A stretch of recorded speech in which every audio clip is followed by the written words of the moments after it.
My husband and I live in central Virginia.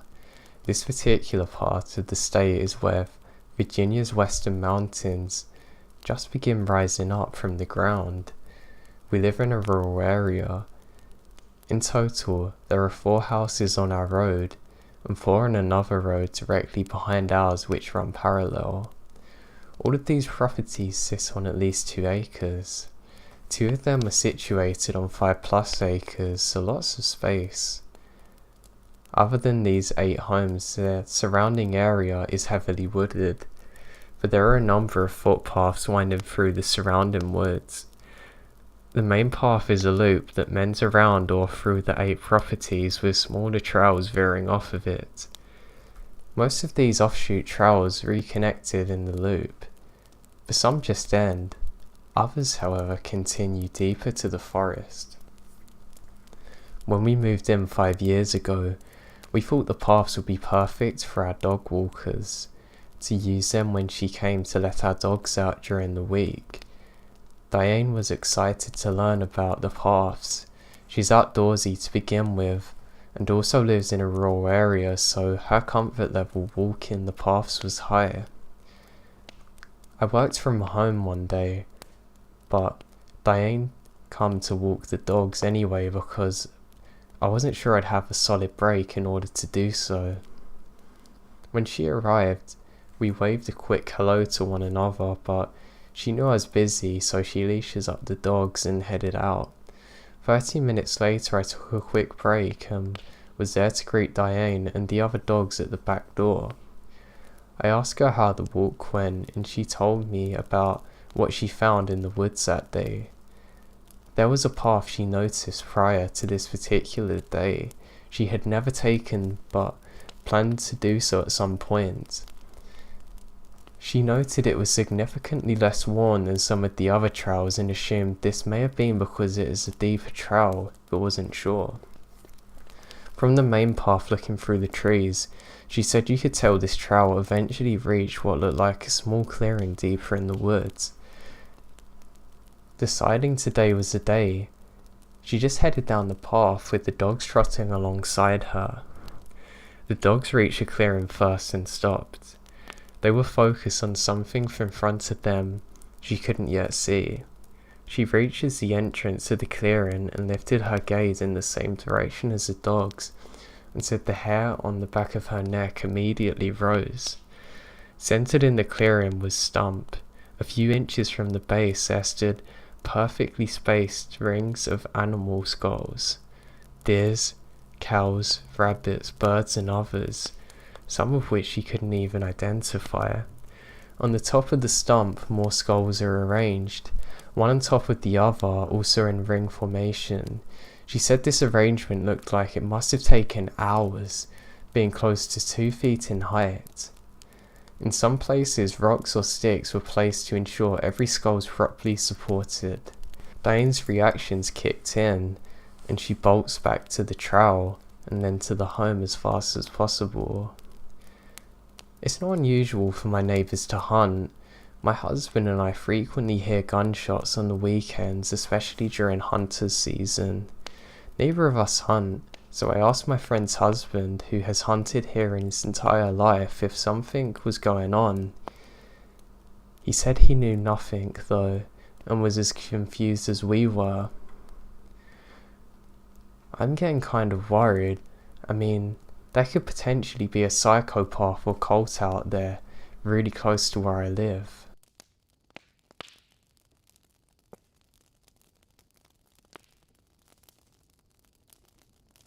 From roughly 2000 to 2005, I lived on the south edge of Northern Virginia. This was a rural area with houses set far apart from each other, surrounded by fairly dense woods. There was a phenomenon that I came to call the woods walkers. Due to insomnia, I had a bad tendency to stay up very late at night, sometimes all the way until dawn. I literally did that yesterday. Frequently I'd leave the window partially open all night to let in a cool breeze. On some occasions late at night, or after midnight, I'd hear something loudly crashing through the woods behind the house. It always sounded like a large man staggering drunkenly through the woods, always along the same path from the same direction down towards the Bull Run River. The leaves would be rustling very loudly, as if a large person was carelessly dragging their feet along the ground. Branches would be snapping, as if the person was lunching blindly through the forest. I couldn't tell if it was one person or several, but the passing through the woods always created an alarming amount of noise. I came to expect to hear the woods walkers every 2 weeks or so. After a while, whenever I heard the noise of the wood walkers, I would peer out of the window trying to discern who or what would be making all the sounds at such a late hour. I never saw a thing, no outlines of figures nor a glow from a flashlight or cigarette. The really strange thing about this is that the apparent path they were traversing came from nowhere and went nowhere. They just stumbled through the woods, apparently tearing their own path through the wilderness, going deeper into the woods. It's also bizarre that they would go crashing deep through the woods at 2 or 3 a.m. when it's literally pitch black without a source of light. It seems impossible to me that anybody could find their way through the woods in the dark like that. On one particular occasion, I heard the woodwalkers behind the house. Then I heard a bunch of gunshots from directly behind it. It sounded to me like a handgun, maybe a 9mm or a .38 special. The next morning I wandered around the edge of the yard searching for expended brass, but didn't find anything. I found no traces or signs of anyone, in fact. In the days after the gunshots, I became increasingly determined to solve the strange mystery of the woods walkers. I put a flashlight on the small dresser by my door. I patiently waited night after night to hear the woodwalkers come staggering through the woods, and sure enough, one night I heard the familiar sound of something crashing eerie and slowly through the woods behind the home. I leap up and rush to gather the things I need to carry outside with me as I went to confront whatever it was passing through the woods. I frantically pulled off my sweatpants and put on my jeans, searched for my keychain, then unlocked the lunchbox where I keep my pistol. Loaded the ammunition to the pistol and tucked it into my belt. I grabbed my flashlight and quietly descended to my basement, then out to the back door into the backyard. It took me far too long to get outside. Now, by the time I cautiously strode out under the moonlight, I could hear noisy movements of the woodwalkers reaching the distance. I walked slowly and stealthily over to the edge of the woods and pulled out my pistol from my belt. I crept soundlessly down the hill into the dark woods. I positioned myself behind a large tree in case the woodwalkers carry firearms. I peered warily in the direction of the sound. My eyes are strained to see whatever's out there, but I discerned nothing through the shadowy branches of the forest. After a while I point my flashlight towards the direction of the noise and turn it on. My night vision was instantly ruined by the reflection of the light from the tangled mass of trees and branches. I turned the light off and listened to the sound of the woodwalkers fade away. I went back inside in defeat. To this day, I have no idea what they were or why they targeted me.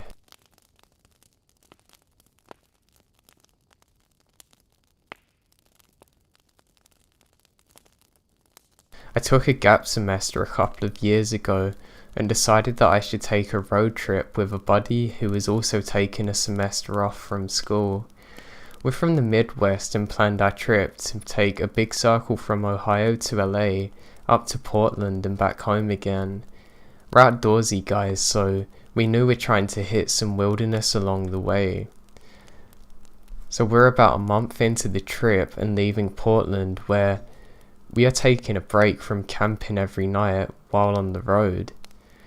Itching to get back on the road and into the wilderness, my buddy finds that the hike looks interesting. It was an abandoned railroad about 2 hours east of Portland.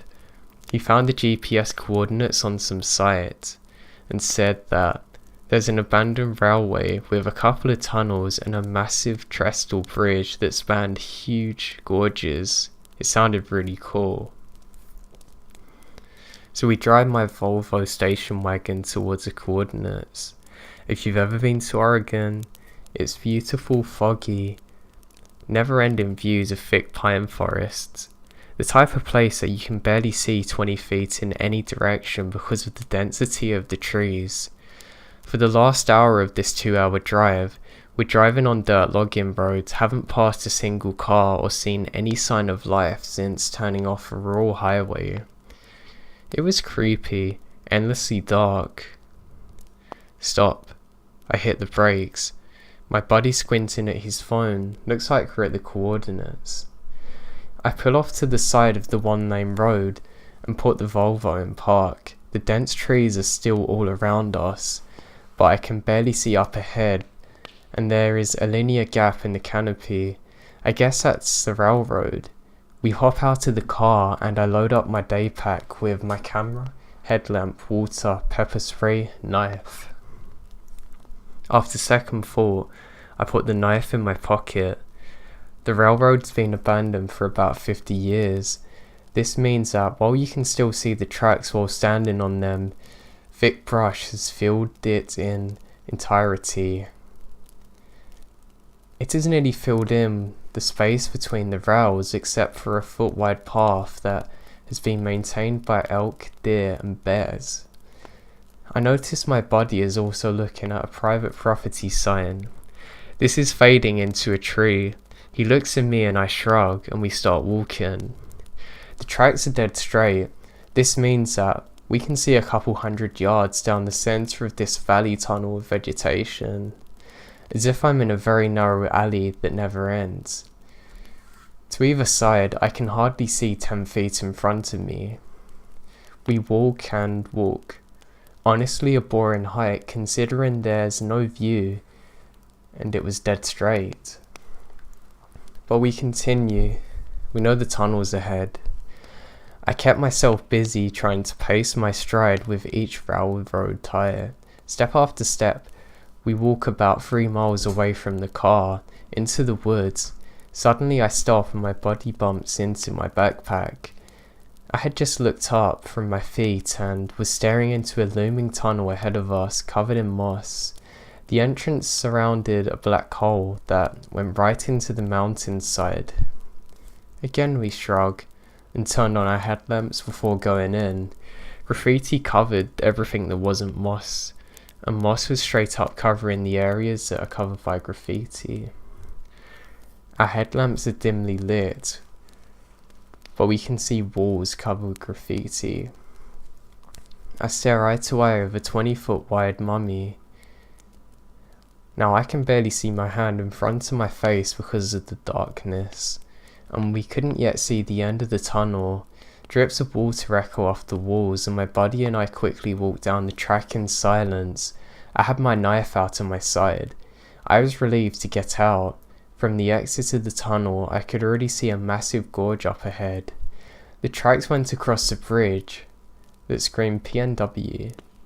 It was easy to forget about the creepiness of the tunnel, and I looked forward to busting out my camera. Once I set foot on the bridge, I realised the danger of crossing something that hadn't been maintained in 50 years. The wood was clearly aged and rotting in some places, but the view's incredible. We balanced on the steel tracks and walked over to the centre of the trestle, where we could see the river 500 feet below us. Horrible logging scarred the mountainsides along the gorge. I noticed a place where the boards had broken through. I hope nobody's fallen. Instead of turning back after getting some good shots, we keep going. The sun was getting into late afternoon now, and was blocked by the steep mountains around us. We quickly walked off the bridge and back into the green tunnel, but for some reason, I started having second thoughts.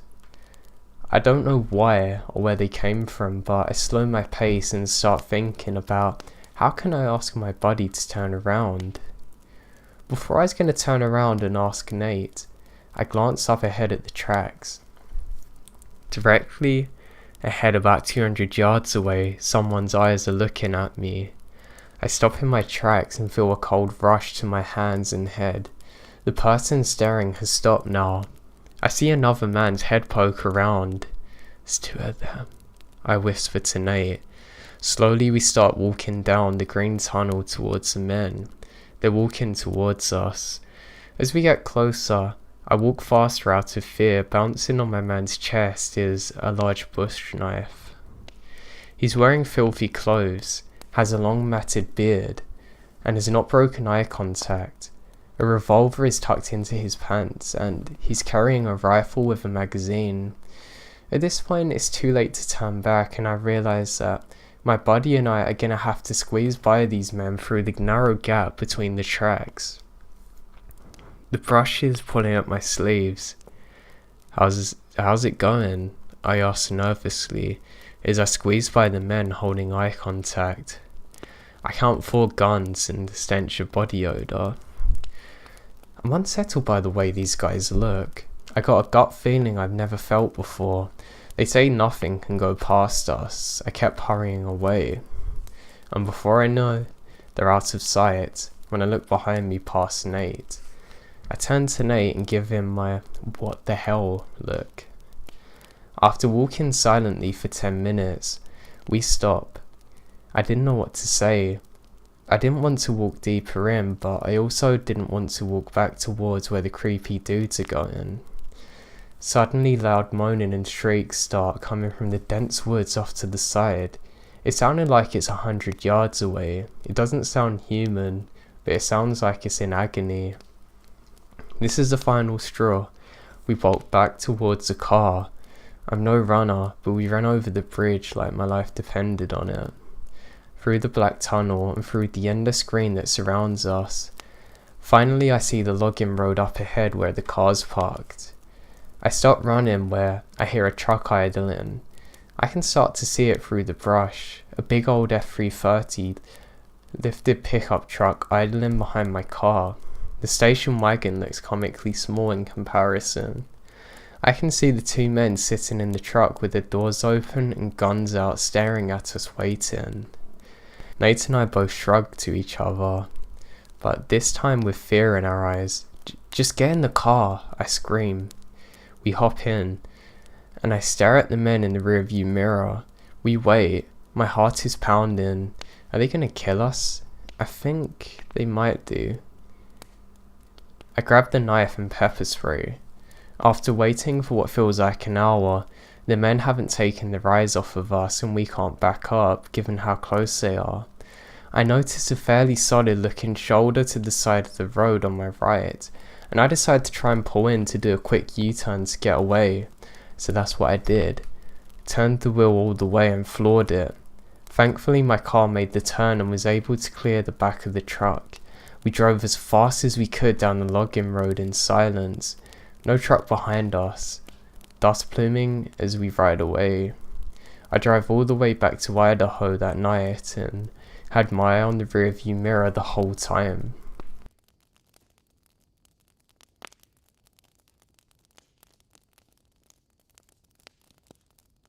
So this happened last year in Virginia, and is also the reason I never backpack alone anymore. I was talking to one of my friends and ended up taking a summer course at the time, and we ended up with a 3-day weekend in June, so I thought it was a great time to go and explore some of the Virginia wilderness and all. I did a Google search and found a state park with a trail that looked nice and let my roommate and family know that I'm going to be going on a certain trail. When I got close to the park area, I saw a little outdoor shop where people liked hiking the Appalachian Trail stop. I went in to grab a map of the area just in case I get lost. As I was talking to the owner, he mentioned a trail that's not very well known but has a pretty cool waterfall and swimming hole. This piqued my interest, so I showed him my map and he pointed to where it was. He took me outside the state park, but he said it's a great place to go. I paid for the map and thanked the owner. I texted my roommate and parents about the trail, and I parked my car and set off for the adventure. I should note that the waterfall was going to be a side trip from my journey. I was planning 3 days and 2 nights. I started on the Appalachian Trail and it was pretty packed with people, and some of them were really fun to talk to. As expected, as I got further and further from the main trails, I see less and less people.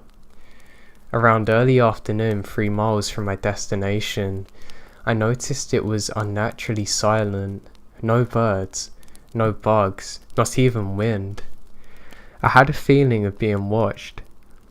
I shook it off as me overanalyzing the situation. I got to the waterfall and it wasn't too spectacular, but it was cool to look at. Plus it had a good sized area to swim in, so naturally I stripped down to my bare minimum and went swimming. It was pretty refreshing. As I was getting my clothes back on, I started whistling to myself. That's when I heard something whistle the same tune back. I thought it's a bird copying me, so I went back and forth with it, and it will repeat whatever I whistled. I thought it was pretty neat. As I was setting up camp, I couldn't shake the feeling that I was being watched, and again, I'd get goosebumps and my hairs would stand up. As night fell, I built a small fire and lit my jet boil to make dinner. As I did so, I became hyper aware that I was being watched or that something was wrong. I then realized that there was no sound, only deafening silence. Some part of my brain was telling me that I'm not safe and to leave. I just ignored it and crawled into my tent with my flashlight and book. I went to sleep without incident. When I woke up the next morning, my sight was trashed. My camp stool was nowhere to be found. My bear bag with my food was cut down and the contents were thrown across the site. Now my first thoughts are that a crafty animal has actually chewed through the rope and got to the bag, but I look at the rope and it was cut with something very sharp. Plus, none of the food was touched. I also noticed bare footprints around my campsite. Keep in mind I'm at least 6 to 8 miles from a road. As I was looking at the mess, I heard a branch snap off in the distance. I turned to look and see nothing. I look again. I still see nothing, but I heard whistling again. The same whistle from yesterday, but it was different. It sounded more sinister. It made my hair stand up on the back of my neck, and this is when I listened to my instincts to get out of there.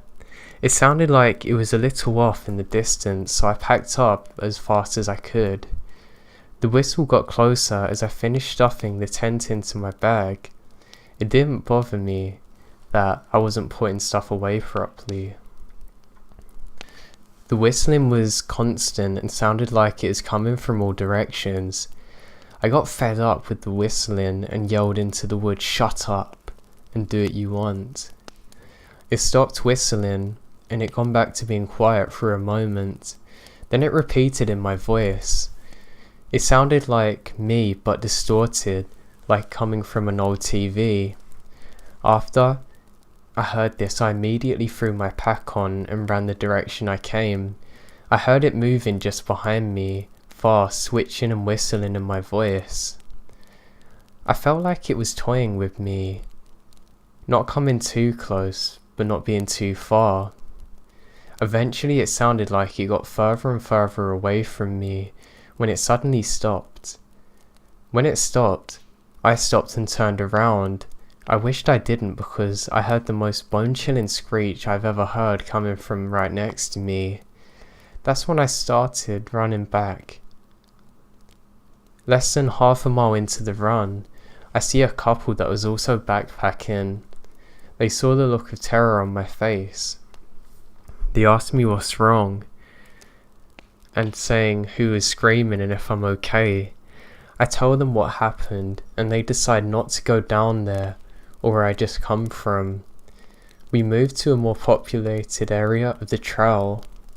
As soon as I got back to my car, I drove to the park ranger station reporting what happened. Since the site was off of their area, they couldn't even do anything. The ranger station parking lot ran right up to the woods. When I was getting into my Jeep, I heard the Chill Bill tune coming from the woods just in front of me. I never drove so fast in my life. When I told my roommate why I was back, he said you should never go there alone again.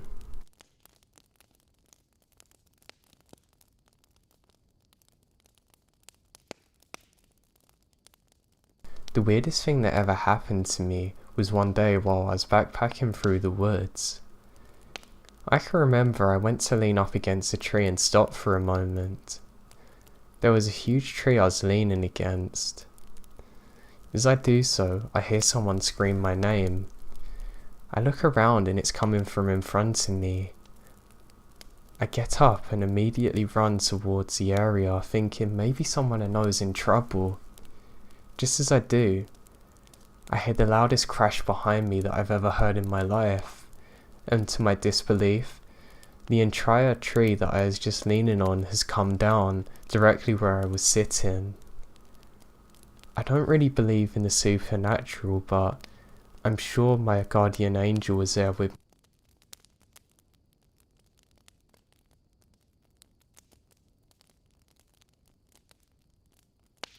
Every summer or so, my family travels up north to our friend's property. Father's old boss to be exact. He lives on a rather large 80 acres of Washington woods, half of which is his gold mining operation consisting of many old machines and gigs. The other half, dense thick woods, unoccupied and closed off to the public. Curiosity and integrity brought both of us together. We do lots of hikes on the property where it's unkept and overgrown, just to see what's there. After all, nature is wildly beautiful. One warm day we began the uphill hike to explore the woods, only to come across a trail that looked rather frequented, even being at quite a high altitude in the middle of nowhere. Following the trail, we stumbled across lots of old tools left behind by miners on the way back. Then we saw cabins, not one, not two, but three. These cabins were nearly collapsed and very old. Fears and dangers aside, we had to explore them, of course. While going in one at the time, we stepped into a very surreal world. Old bottles, bed frames and vintage stoves, probably all from the late 1800s to 1900s. One of the old cabins, unfortunately, was far too unstable to look in.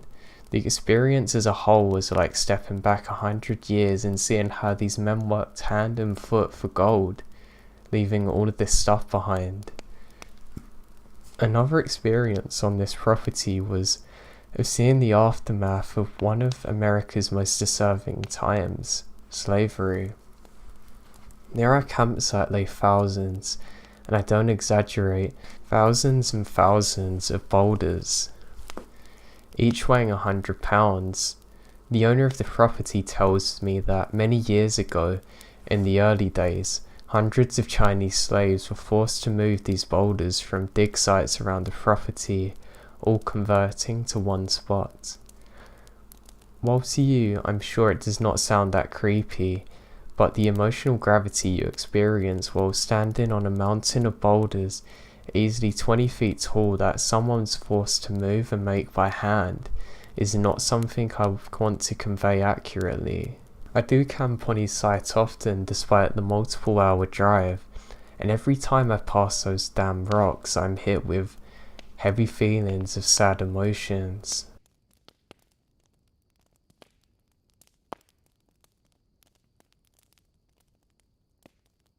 I had recently discovered that I really enjoy driving the slew of back roads that twist and wind through the hills around the Blue Ridge Parkway. One particular stretch nearing the Blind Rock and Bone has about 18 miles of unbroken mountain driving. It's such a noodle spill. It takes a good 45 minutes to navigate through the switchback. I don't know why they described it that way. One morning, I was out on a sunrise drive along that particular stretch. Keep in mind that the sides of this 2-lane road are a rock face to one side and a sheer drop to the other. There's very limited opportunities to turn around in the entire 18-mile stretch. If you're forced to turn back, it's a pretty risky 3-point turn, and there's no pulling off to the side and whipping around real quick. Well, I was about 6 miles in. It's about 6:30 AM and I hadn't seen another soul out driving the back roads to this day. As my tendencies lean, I was tearing through the curves about as fast as I can manage without risk.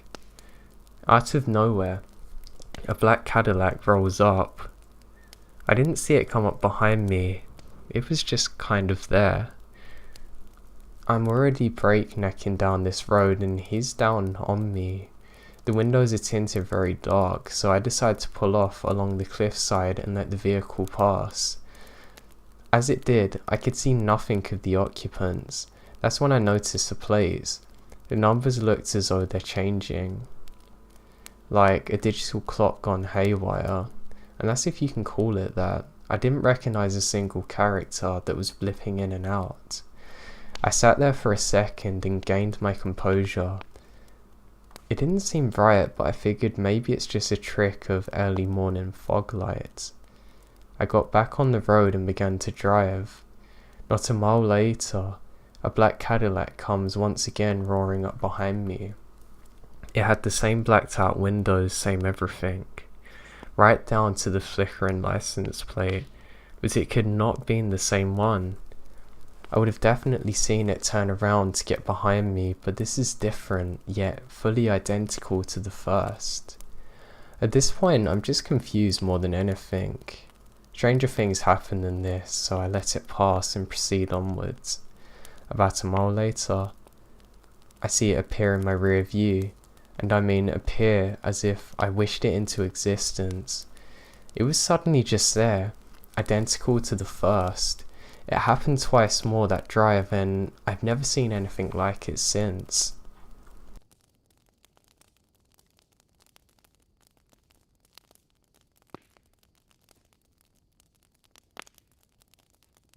I have this thing when I'm sleeping in the wilderness, like if bears or predatory animals are near or watching me, I sense it, first like a dream, but more of an intense awareness that wakes me up.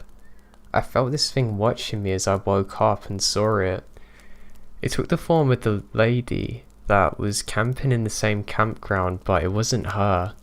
It wasn't human at all. And it had this horrible, evil, hungry, almost grinning expression that is difficult to describe.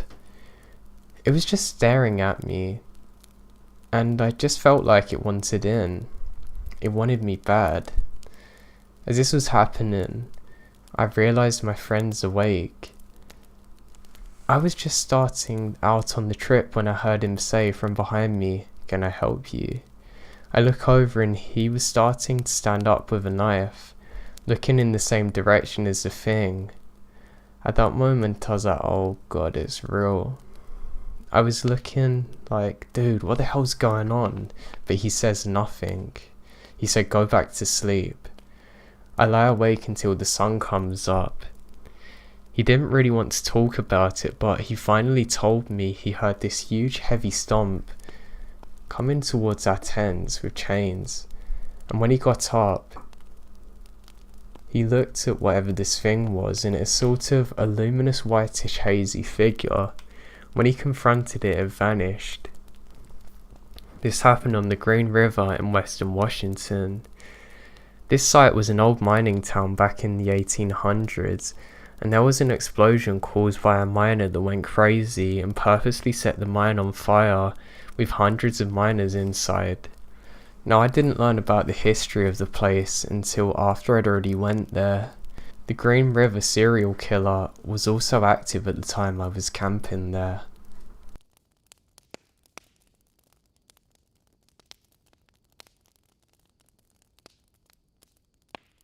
So this story was told to me by a childhood friend's dad. Me and my friends had known each other for quite some time. Most of the time he lived in town. This is an 8,000 populated town, literally in the dead center of Illinois. On the edge of town, on a country highway, there's a remnants of a small pig farm and slaughterhouse which is now run down, the land of which his family used to hunt on in the 80s.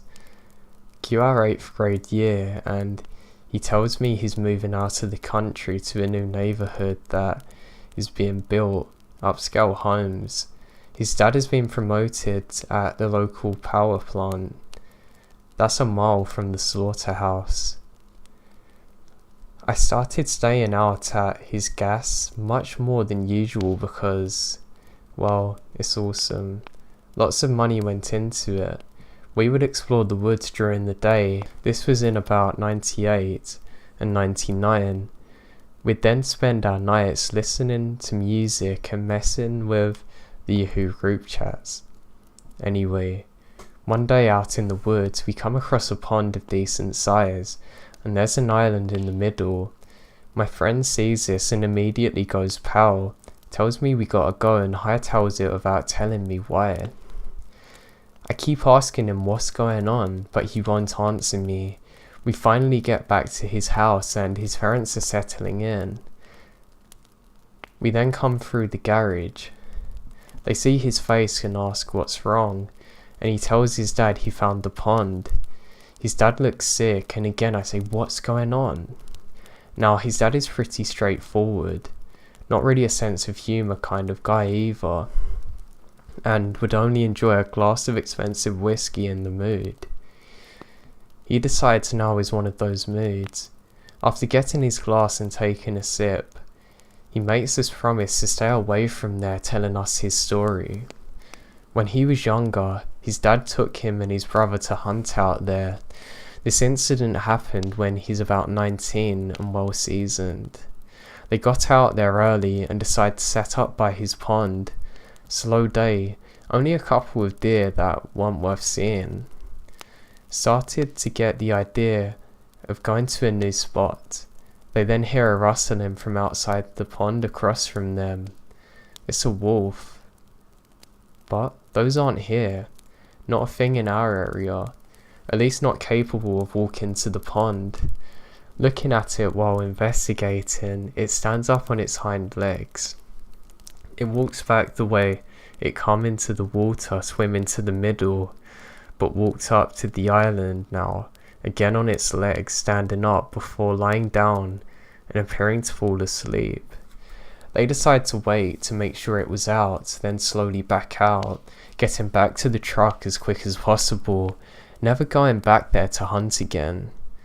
Again, this was told to me quite some time ago, but it's always stuck with me. My friend's dad never joked with us. He never seemed to have much of a sense of humour at all, never scared of anything, and never made another person laugh. It really terrified me, seeing everybody look so scared when I had no idea what was going on.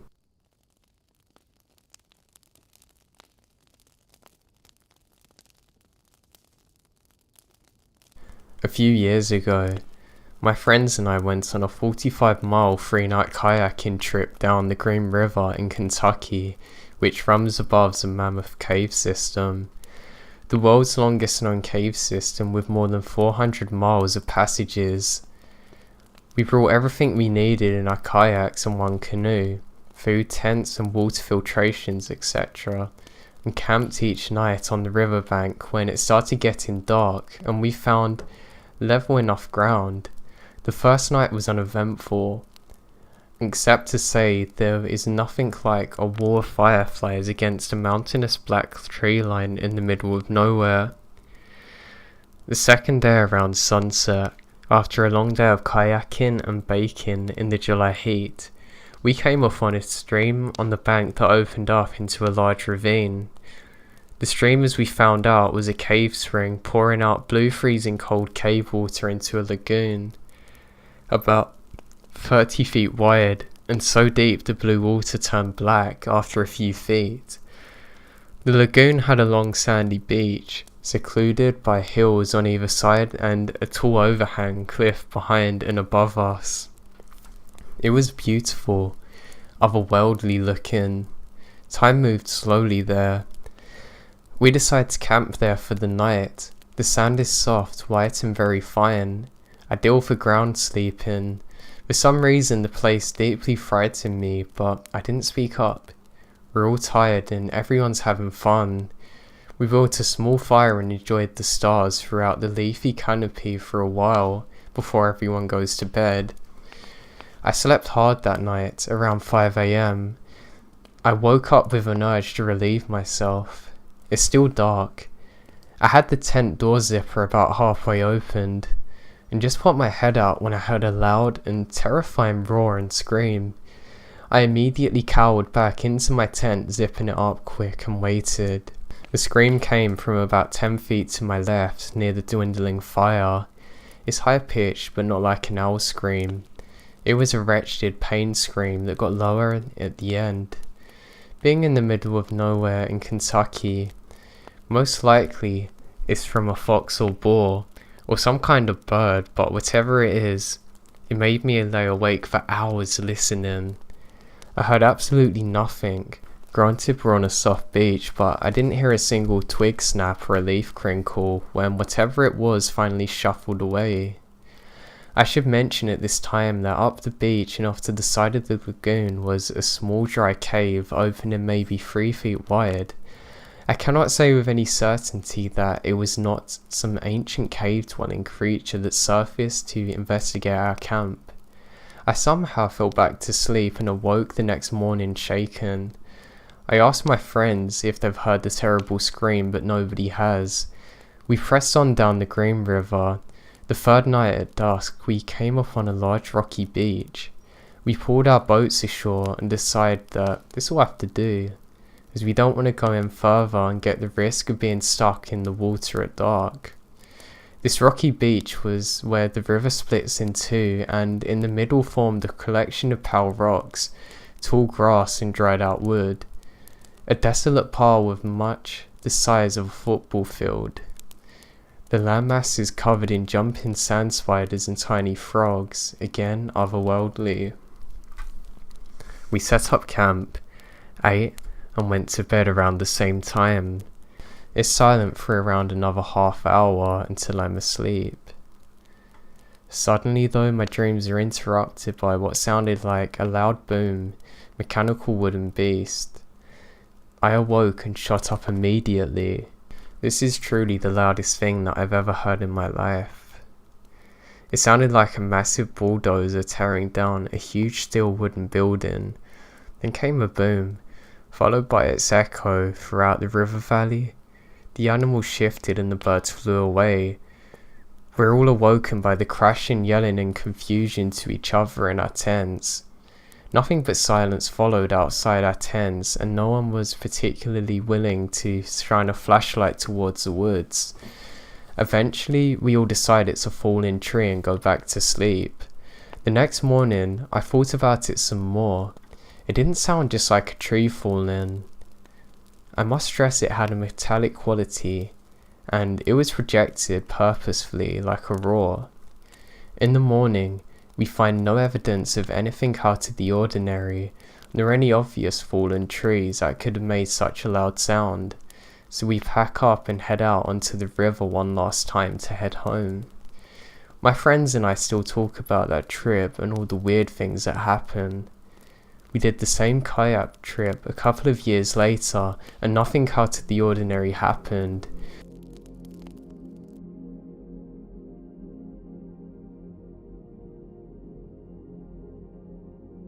This happened just last night, and honestly I'm still a little shaken over it. I work evenings as a dispatcher in a small medium-sized Midwestern town. I was driving home at 2 AM when I stopped for gas. In retrospect, it was stupid I stopped at all. The gas station was poorly lit and completely empty of any customer cars. But I knew the shady areas of town, and this was not usually one of them.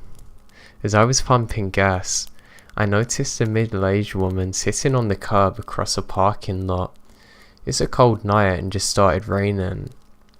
The woman was not wearing the weather-appropriate clothing, so drenched.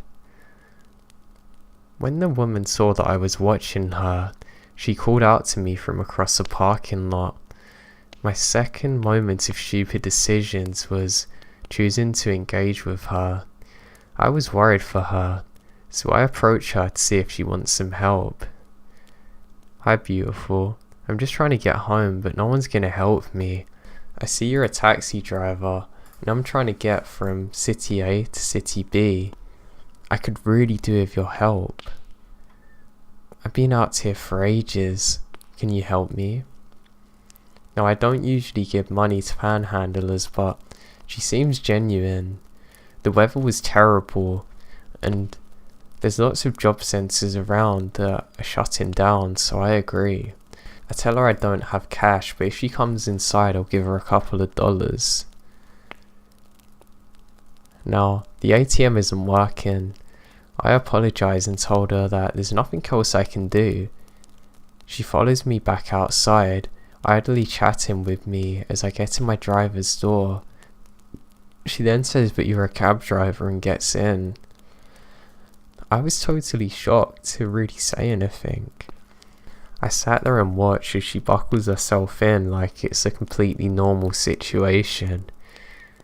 As soon as she got into my car, her demeanour changed. She's no longer anxious, she's now restless. "Just take me to my aunt's house. She can give you money." Of course, alarm bells are going off in my head, although my first instinct is to tell her to get out of my car. My gut tells me that if she does, it's not dangerous, but she's already proved that she's unpredictable and high, and I don't know if she has a weapon. Forcing her out of my vehicle, I thought I had the potential to avoid a violent interaction. "Why are you asking me?" I finally said. "Just start driving, I'll tell you later."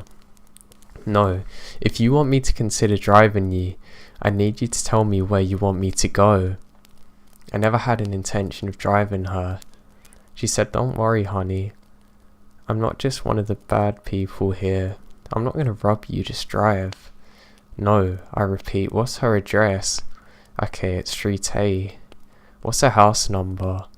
As I was asking her questions, she gets agitated. We still had not left the gas station parking lot. I considered getting out of the car and going into the gas station for help, but A, she seemed to know and be friendly with the one attendant who's inside when I tried to get money, and B, I wasn't about to leave my car alone. Finally, she snapped to me and said, "Why are you asking me questions? You don't trust me." I then said, "I work at the police department, it's my job," and she flips out, yelling at me, calling me a snitch, about trying to get her in trouble and just losing her darn mind. At this point, I'm more scared than ever. I just want her gone, but my instincts told me asking her to get out of my car couldn't work, so I decided to take a risk. I say, "I'm not a police officer, I just work at a police department. Why don't I take you to Walmart and see if they have ATMs at work?" My idea was to get her out of my car as peacefully as possible and get her into the store.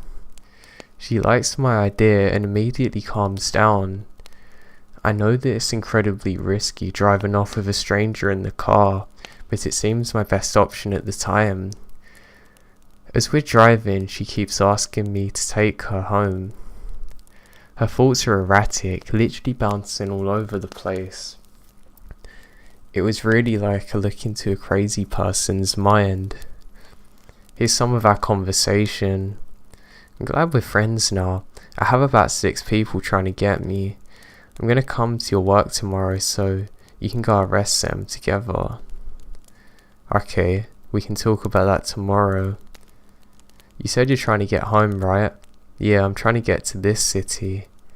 Then I said, I thought you needed to go to the other one. She said, yeah, that's what I meant. That's why the cab ride is $40 away. I said, the cab ride is $40? She said, yeah. You said you had $40. I do, but I mean it's 60. There's now silence. Are you sure you can't take me to my aunt's house? She lives close. I thought you said she lived somewhere different. No, I meant that one. But it don't matter because she won't give you the money anyway. You sure you can't just take me to my city?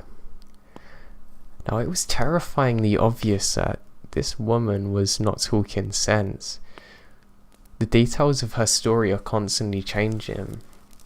We pulled into Walmart and she finally gets out of the car.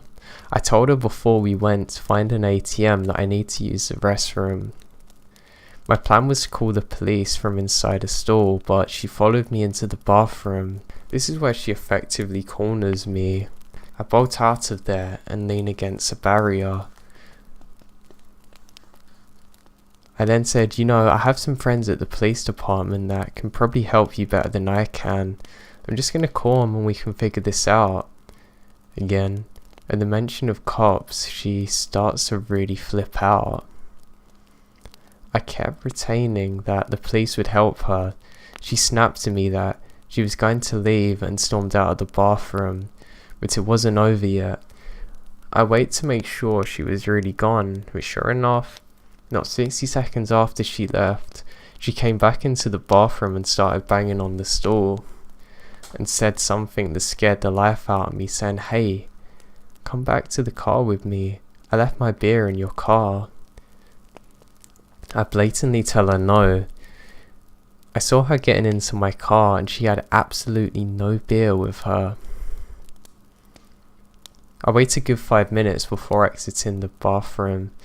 I immediately found a manager who called the police. Thankfully I was in a different police jurisdiction from the one I worked in, but I was mortified at how entirely stupid I'd been the whole night.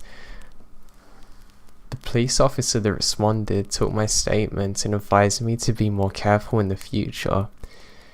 He said that sometimes panhandlers turn violent, and that just recently there had been a report of a woman who matched her description assaulting a Samaritan trying to help her. I definitely learned a lesson on stranger danger. I'm lucky to have come out unscathed. I'm glad that my stupidity didn't kill me.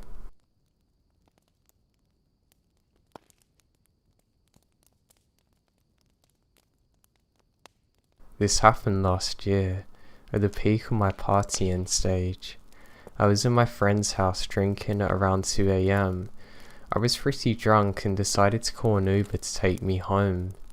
The car pulled up and I have this habit of sitting at the front with the driver. He's a young man, around late 20s, and I don't remember too much about what we're talking about, but I do really recall his compliments going from "you're really pretty" to "you're really hot." And his compliments didn't stop there though. He kept on saying I reminded him of his mom. What?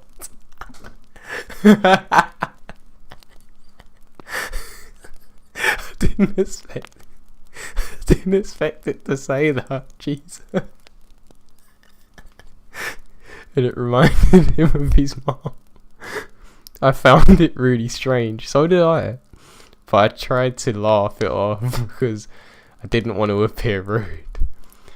I asked him to swing by the drive-thru at a burger spot because I'm hungry. We got the food and he was supposed to take me home, but I noticed he was driving literally the opposite way of where my home was. I look at his map and it kept telling him to turn around, so I asked him where we're going, and I remembered him looking over at me saying, "Oh, you don't want to come over to mine?" I remember I completely sobered up and said, "No, take me home now." I don't recall if we continued talking after that, but he realised how sober I was and took me home, seeing I had my phone in my hand. I never heard from him again. I also reported him the next day. What really upset me is that man clearly knew I was out of it and was going to take advantage of me. I can't imagine what would have happened if I had never spoken up.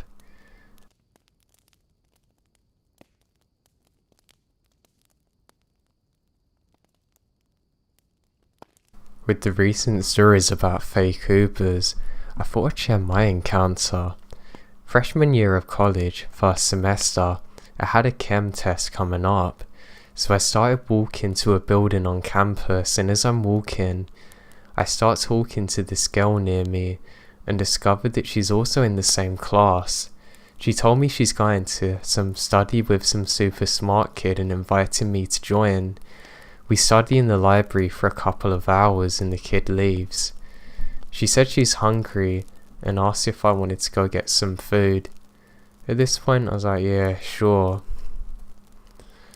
We go to the Quaboa near campus and eat, the hell is that, and study a little more. By midnight, we decide we should probably go home and she wants to get an Uber. Even though we weren't terribly far from our dorms, I call one and we stand outside talking. Soon a car rolls up to us, the window rolls down and the Uber driver calls out, "Hey, I'm your Uber, get in." I started walking towards it, but something didn't seem right. It was a weird white sedan. I was thinking, this guy's car's crap. Moreover, the man was just off-putting. I don't want to stereotype, but he seemed like one of those sketchy dudes on the side of the street type. I pause, and he more aggressively starts telling us to get in the car. I tell the girl to wait, and I open up my Uber app and look at the car description, and it's nowhere near that of the creeps. I tell him, "You're not my Uber," and he starts getting frustrated and keeps telling us that it's him, until a pair of headlights emerged from behind him. Once he saw those, he started laughing like a maniac and suddenly stepped on the gas pedal and zoomed off. We're shaking now. The car behind him stops in front of us and rolls the window down, and I'm thinking, oh, here we go again. I'm sure they're together. I make sure my apps are right and the car description matches. It's the correct Uber. Moral of the story is always make sure you're getting into the right car. You never know what weirdo could be lurking.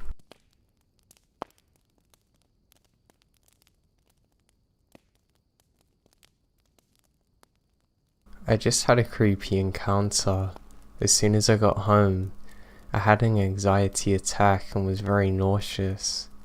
I'm now calm and would like to recount what happened a few hours ago after I left work. I work at a bar in the suburb of Melbourne. This is safe during the day, but has become sort of notorious for being dodgy during the night time, specifically along this main street that my work is on. I often work in night shifts or late shifts. Today I finish at 11. For some context, I'm a 19-year-old small girl.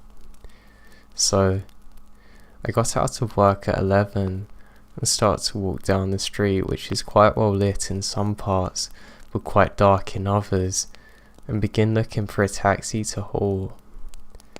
I was having zero luck finding one, honestly. In fact, there are very few cars about, which is unusual. I look across the road and saw a dude with a hoodie on that was concealing a lot of his face.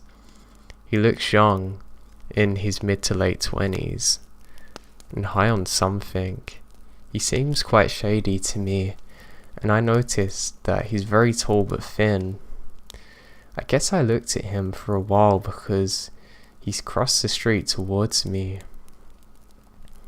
I stopped looking at him and start walking sort of fast down the street, looking behind me to keep my eyes on his distance and to now more desperately get in a taxi. I turn around to look at him, and to my relief, he was walking into a side street. I stepped onto the street trying to get a better view down the road when he came back from the side street. My stomach dropped as I saw he was now with two more guys. I start to walk really fast now, and they began to walk after me. I was walking as fast as I could without jogging. I was getting really panicked and was thinking of hauling down any car to ask for help. The three men are getting closer and closer and are shouting at me, but my anxiety snuck in and I didn't hear what they said. It was white noise. A taxi with its lights off drove past and I ran out to the middle of the road. The driver said he was finished for the day and wasn't taking any more customers. I tell him I'm being followed and ask if I can sit in his car for a second to feel safe. He let me in the taxi and drove 20 meters away, telling me to get out.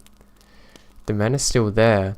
I beg him to take me out of sight a little further. He noticed how scared I was, then got all concerned and fatherly.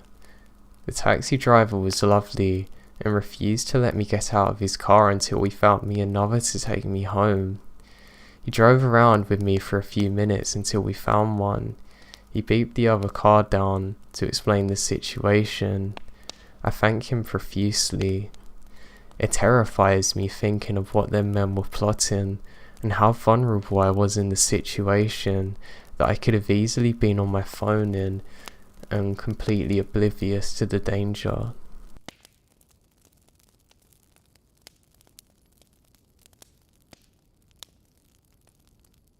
This happened earlier last year and still messes me up thinking about it.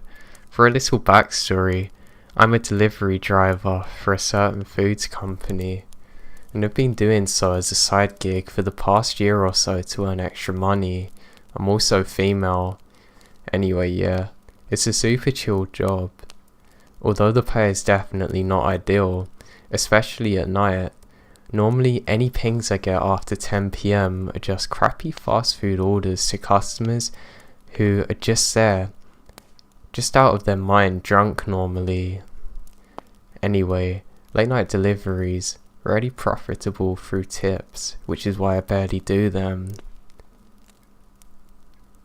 I, however, on this night last year, find there's a bonus going on. Reach 15 deliveries in a certain time and get an extra $75. Music to my ears. Well, that's the case. Late night deliveries rock because there's no traffic and it doesn't matter when you're picking stuff up. The faster you can get them done, the faster you can go home and knock out. Open roads all the way for me. I was on a roll and finished my last McD's run at 2:30 in the morning, cash my bonus and call it a night. For context, this took place in downtown San Diego. Downtown SD has fun restaurants and clubs at the core, but as you branch out, it gets more seedy. Once you get past 16th Street, it gets hella shady. Lots of homeless. The works. I actively try and avoid the area, but in order to get back home and on the freeway, I have to pass through the neighborhood. One more piece of information. I drive a crappy old Ford and nothing's automatic. In order to roll down the window, you have to crank the lever. Because it's a hassle to roll them up and down manually each time, when I do deliveries, I just keep both my windows rolled down because it's easier to pick up / deliver through the windows. This night, I had my windows down as usual.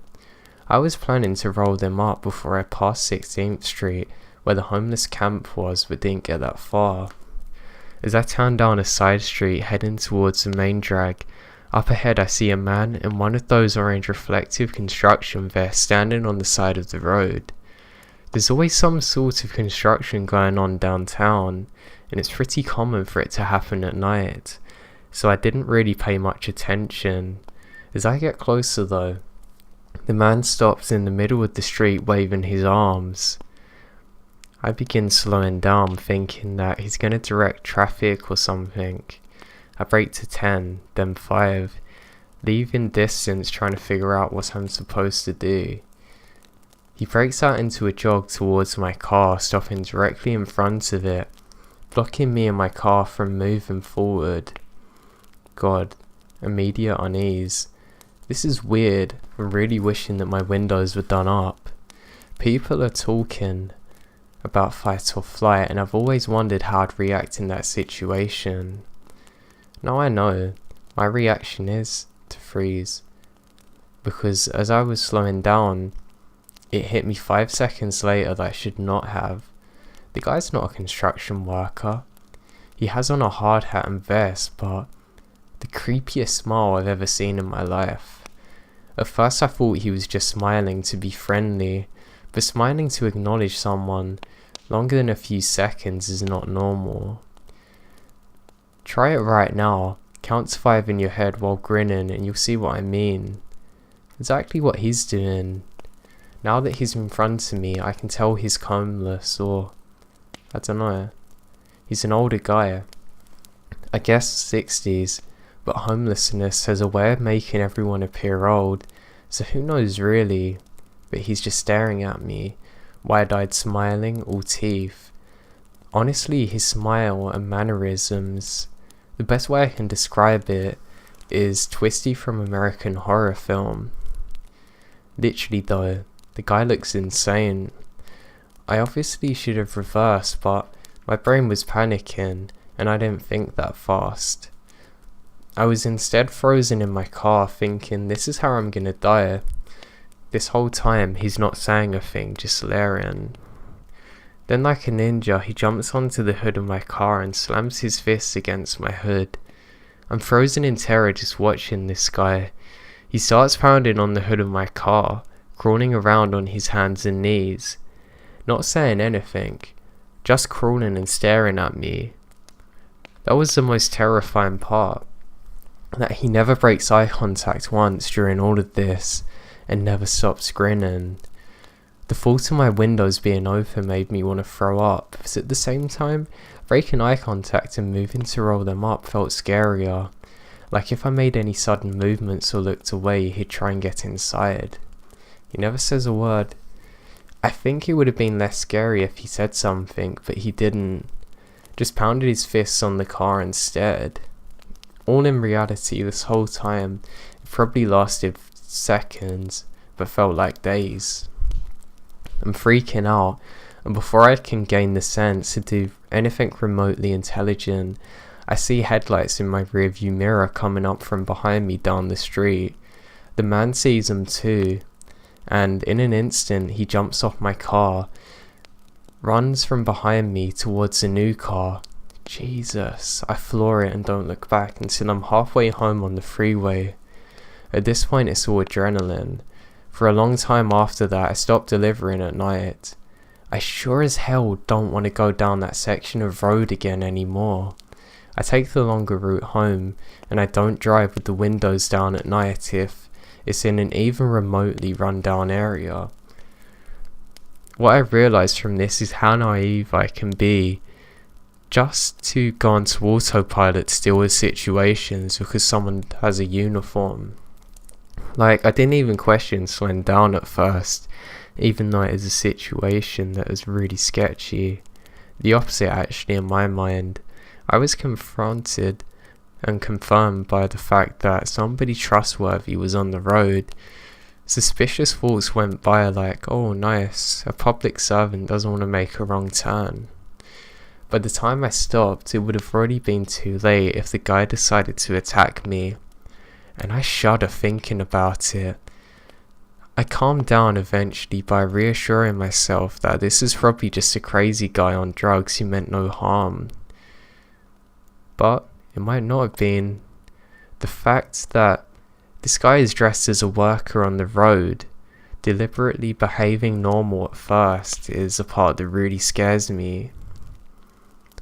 I pray to God I never have a similar experience in my life. I can say though that I learned from this one.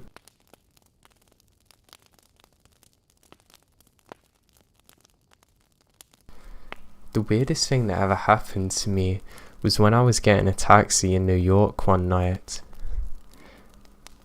I remember getting into the taxi and telling the driver my address. He didn't say anything to me, but he just started driving. Immediately I sensed something was wrong. What's worse is he pressed the door lock button. I look at the lock, and thank God, It hasn't engaged fully.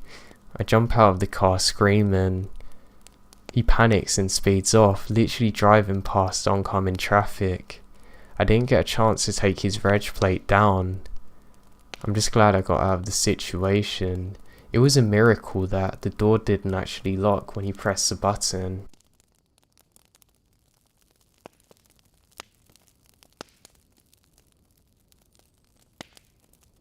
I once met up with an old friend of mine. A friend I'd known for a few years prior to meeting up in November 2017. I had actually met this person on a date site. However, as time went on, the relationship between us became strictly a normal one. There were no red flags.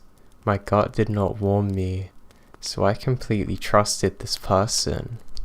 We met up in town, behind a bus station, on a grassy hill surrounded by trees and a tall wall. Our meeting was just to smoke and catch up. The meetup was fine. I had actually started a few months before, so I was relatively new to it. He had brought some new types for me to try out. We spoke about random things, about work, random stuff. About half an hour later, I started feeling very lightheaded and anxious. I suddenly had this strange feeling where I did not feel comfortable at all and really wanted to go home.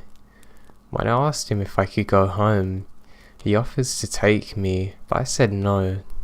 It's okay. He offers again. Please let me take you home. You'll be safe with me, I'm not gonna hurt you. I shook my head and said no thank you, I can take myself. When I started to walk away, I felt like I was walking on a cloud and my head became dizzy, eyesight blurry, but I never felt like this before and I started to panic.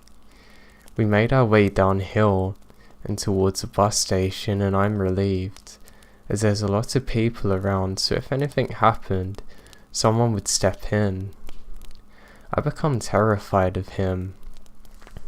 I had this horrible feeling in my gut that told me I have to get away from him, and when I got to the bus station, I told him I would call my taxi here and go home. His tone was no longer nice but very stern. I'm gonna take you home now. And he began to pull at my jacket. I told him no, that I was gonna make my own way. He pulls my jacket harder and I fell against him. He pulls me into him and told me not to be afraid. I was so terrified at this point. I feel very paranoid and can't see properly. I push him away, rubbing my eyes, calling for a taxi. He tried to pull my phone from me and yell in my face, "Do you ever listen? I'm taking you home." I noticed a few people had stopped to ask if I was okay. All I remember was saying that I want to go home. So a lady kindly calls a taxi for me and waits with me, making sure I'm okay, helping me into the taxi. During the time when I waited for the taxi, he kept trying to get me to come to his car with him, but the lady that looked after me told him to go home and that she was going to take me instead, so he left. When I got home, I gave the taxi driver money and told him to keep the change. I didn't want to wait around.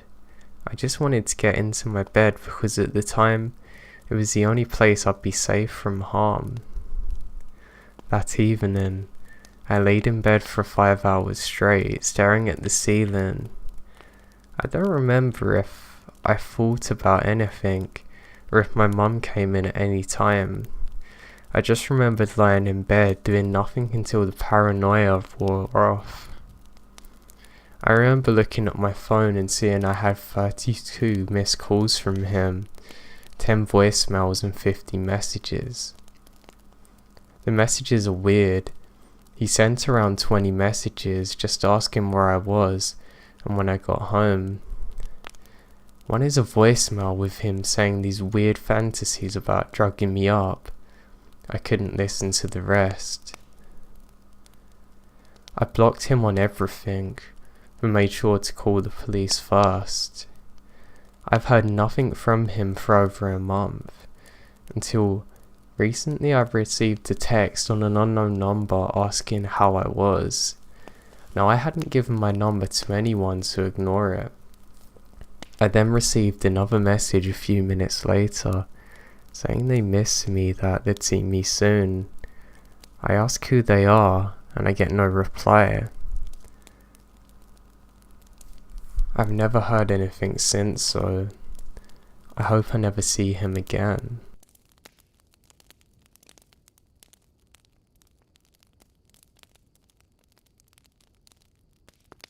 This is a story my grandmother would tell me when she was trying to put the fear of God into me.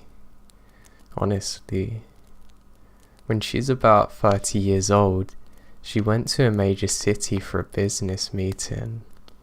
I can't remember the specific city, but I believe it is New York, with a huge amount of taxis and whatnot.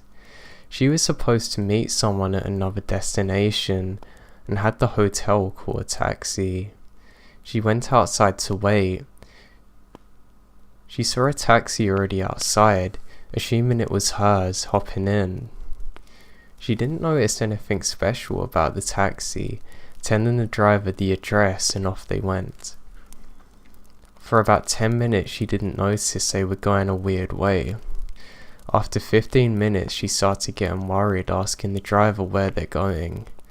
At this point, they're out of the major city, and she realizes what kind of situation she's in. She tried talking to the driver, but he never spoke a word to her. She notices they're getting closer to a dodgy hotel and made a decision. She noticed he never locks the doors, probably thinking she wouldn't jump out of a moving car. Wrong. He didn't know my grandmother was bad. She tucked her legs in, opened the door, and rolled out. She ran as fast as she could and hid. She saw him go up and down the road a couple of times and eventually leave. When he finally left, she walked down the road to another hotel. She walked in, asking to use their phone. They actually said no, then she demanded to. Eventually they let her use the phone. She called whoever she's supposed to meet and told them where she was and to bring police. They came and she filled out a report and left. The aftermath is that the police raided the hotel and found out it's actually a kidnap house where they forced women to do things.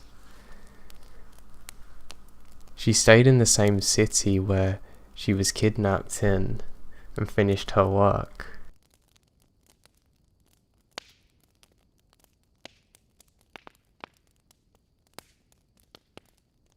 So this happened about a year ago now, with a girl I used to be friends with in a small town in Ontario, Canada. It's still so insane to me, and I cannot believe it happened. For context, my friend had a laptop that was on its last legs, and we're hoping to have it fixed by a local tech store, so she hailed a taxi to my apartment building, and we agreed to split the $10 it would cost. Once the taxi arrives, the middle-aged man driving immediately sets off alarm bells. He asks us how old we are, if we live alone, why we're heading to the tech store, etc. When my friend tells him about the laptop, he starts to tell us how he fixes computers all the time, and if we go back home with him, he'd buy it off her, and she politely declines. Now please keep in mind that the entire time, he's taking weird back streets, turning around for no reason, and in general trying to extend the ride for as long as he possibly can. At one point, he makes a U-turn in an intersection against 2 rows of incoming traffic. I think we're about to die, Jesus. My friend grows irritated at this point because not only is he driving like a madman, the meters now are a good $20 over the initial 5 ride. She tells him that she'll pay for the original fare and that she's not going to do anything above it. He's clearly trying to get more money out of her. He then reaches up to turn the meter off and insists that we don't have to pay him. And God, I just wish it ended here. We get to the tech store, get out, and crazy cab driver asks if we want to wait for him to get back. We tell him no and go into the store, and not even 5 minutes later we see him enter staring at us. He parks the cab, then proceeds stalking us throughout the store, whispering behind us about how these employees don't know what they're doing and we should go back with him, etc. At this point we're terrified and make a beeline towards the cash, with him following us the entire time, despite my friend telling him to leave us alone. When we finally get the cash, the guy behind the counter looks at me asking if everything's okay. I waste no time telling him to call security and that we didn't know this crazy man. As the crazy starts to realise the cashier has alerted security, he screams. I mean, honestly, really screaming, and my friend trying to get closer to her, claiming she owes him $30 for a cab fare, and my friend yells at him that she does not owe him anything. The security guards eventually make their way in between them, forcing him out the door with him still yelling. Now thank God the kindest woman there happened to be in the store, who witnesses the whole event with her 2 sons, and they offer to give us a ride home and punch a cab driver if she sees him again. We're a bit shaky, so we accept the help home. A couple of hours later though, my friend gets a phone call. The driver's gone and filed a criminal complaint against her, alleging that not only had she been alone in the taxi, but she verbally assaulted him, threatening him with a weapon, refusing to pay the fare, which apparently costs $35 now. The officer on the other end informed her of a specific date for her to appear to court to appeal the charges, and that she was banned from hiring from the company again. In the end, he drops the charges. She remained banned from the taxi service for another 8 months, and we never used the company again, and he got off scot-free with his job intact. Crazy, I know.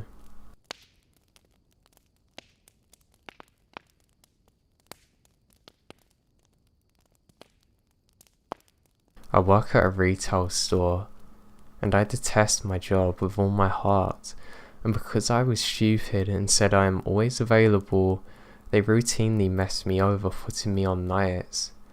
I moan and digress though. I'm okay working nights since I get to see my boyfriend when he picks me up. My boyfriend usually gets off at 10:30, but he doesn't leave until 11, so most nights I'd have to wait. On top of that, he has to make a 10-minute drive, so I potentially have to wait an hour or maybe 40 minutes, but that didn't bother me. He'd call me and tell me he was coming to make sure I'm still alive. Earlier in the week, an Uber driver kept asking me if I was someone named Lenore. I told him no, but he did it again and again, this time asking if I was sure. How am I not sure of my name? Fortunately, my boyfriend pulled in and honked at me, causing the weird Uber driver to speed away. I'm a paranoid penny, so this made me wonder if he'd been watching me and knew my boyfriend always came late. And then I tweaked out that since I kept getting these weird phone calls from some weird telemarketing agency, but when I answered no one is there and they hang up. Is it connected? I don't know. Fast forward 3 days later, and I'm standing here listening to some music waiting for him to pick me up or call. He finally does, and he starts cracking a joke about how he's glad the creepy Uber guy didn't answer. As we start talking and joking, this woman comes up.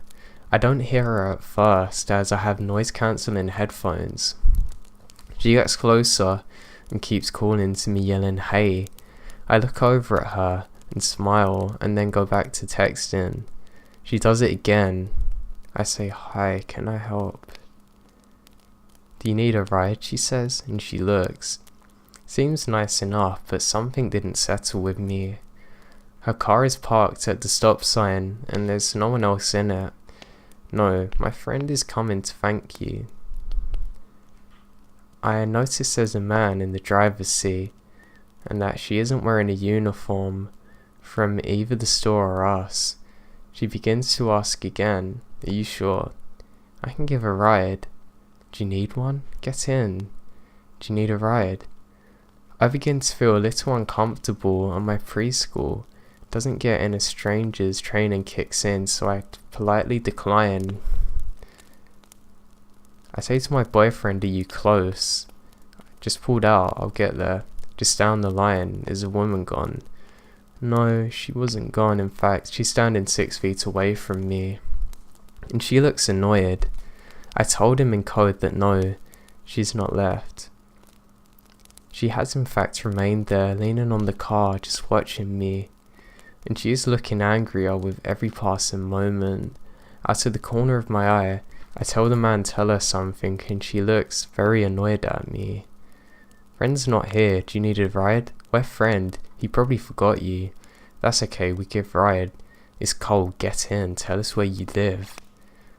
At this point, she begins getting closer to me. I try to avoid her by moving to the other end of the plaza strip. Honey? So, yeah. What about my sister? Well, she's gotten closer, but I'm pretty scared. She's too far away from here, something might happen. Hurry up so I can tell you. I say in code as a car drives up. Now she looks annoyed.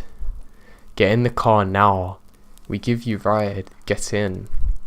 At this point, she opens the car and begins trying to get me inside, pulling me, yanking me on my jacket. She's taller, so tries picking me up. At this point, I'm screaming and kicking, wiggling away. Meanwhile, I can hear him yelling at me that he's coming, and now he's called the police. Now my mind is running 1,000 miles an hour, and I'm panicking, thinking that I'm gonna get abducted for this weird husband of hers, since he looks content with her effort to kidnap me. Get in, I'll hit you, she says. I start crying as she manages to get my torso in the car. My right hand is locked on my phone as she begins trying to make it, but my boyfriend is panicking, telling me the police are sending an officer. She shoves my face into the seat. Now my airway is obstructed and she's not letting go. She's bigger than me and stronger and knows it. Her whole weight's on me. I'm trying to not panic so I don't black out from lack of air. Her husband's saying something in Punjabi, and she lifts one hand up and leans down, trying to get something from the front. I immediately use the arms I've been using to push myself off the seat and stabbing her in the stomach. She recoils, letting go of me a little, and I headbutt her torso. I'm really scared, but finally my boyfriend pulls in. I manage to get away, bolt into his car, and the Indian woman is now sitting on the ground. After I shut the door, he speeds off towards her house. When I get in, I break down, babbling about how scared and terrifying it all is, and how if he hadn't come, God knows what would have happened. After this incident, the police officer dispatched got there more than 20 minutes after and can't find anyone. My boyfriend talks to the boss, and he was granted the ability to leave early for me. I'm still weirded out by the car stalling in the plaza. I was also a little upset that my war cry was a line from the King of Hill. I'm just glad I'm safe now.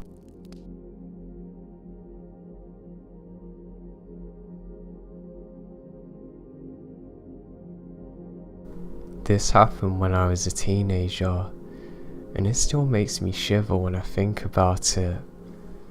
During the early 90s, I used to camp in Wicklow Mountains quite often.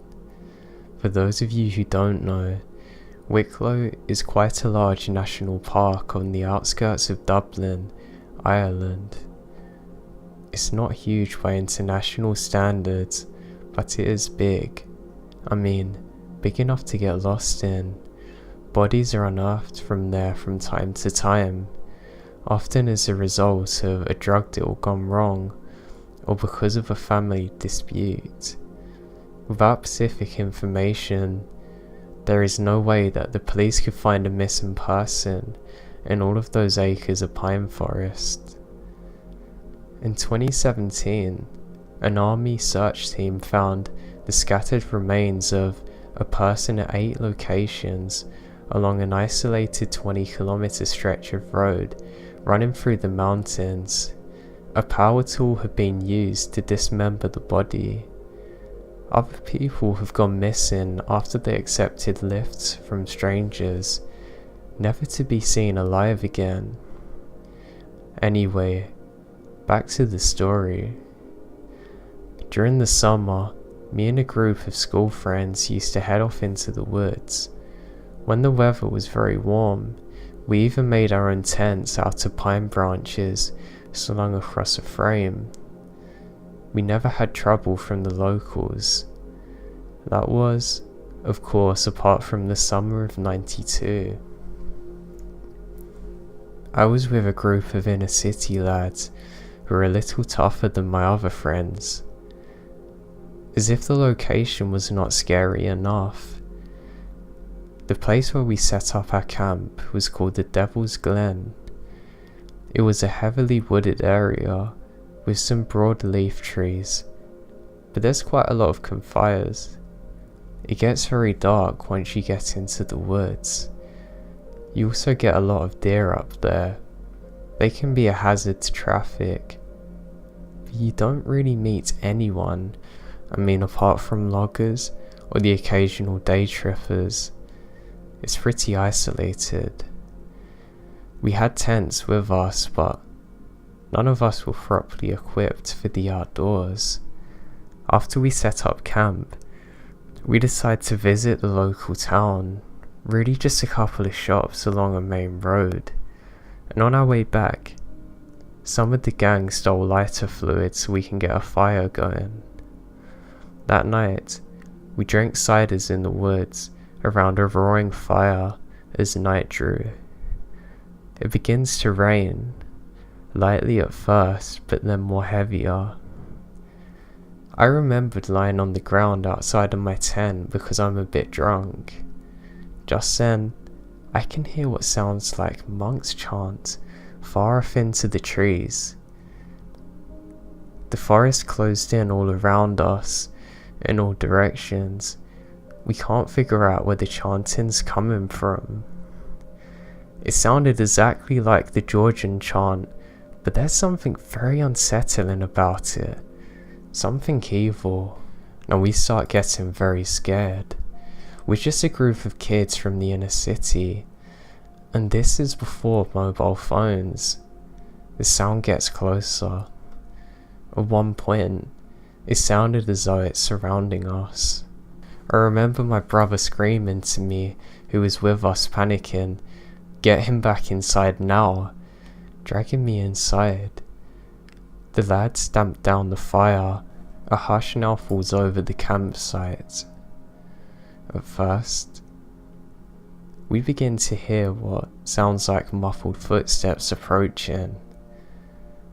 They're very difficult to make out because of the soft pine needles surrounding us, and given the noise we made earlier, they probably didn't belong to animals. Eventually, it's very obvious to all of us what's going on. In the darkness, we could just about make out the shapes of people silently filing past our campsite before they vanish into the trees. The following morning, we set out to investigate. Our walks led us onto a little used tar road near the camp. Scrawled into the surface are pentagrams and other symbols of devil worship. Needless to say, we get out of there. The following year, some of the group go back, including my brother. They get chased out of the woods by men with dogs, and they end up having to walk back to Dublin. Just a few years after our camping trip, a shocking story about Devil's Glen made it into the newspaper. A girl had been handcuffed to a tree and assaulted by a group of men. She was only freed when her cries were heard by locals. Another middle-aged man was abducted, spending 4 days tied to a tree. when he was eventually found, he was close to death. He even spent time in intensive care. Afterwards, the newspapers carried the stories with headlines like, "The mountains where no one will hear you scream." To be honest, given the number of people that have gone missing in the Wicklow Mountains, I now think we were all very lucky. What probably saved us that night in '92 is that we're in a large group. I shudder to think what might have happened had I been there alone. I still have no idea what's going on in the Devil's Glen. I hope I never find out.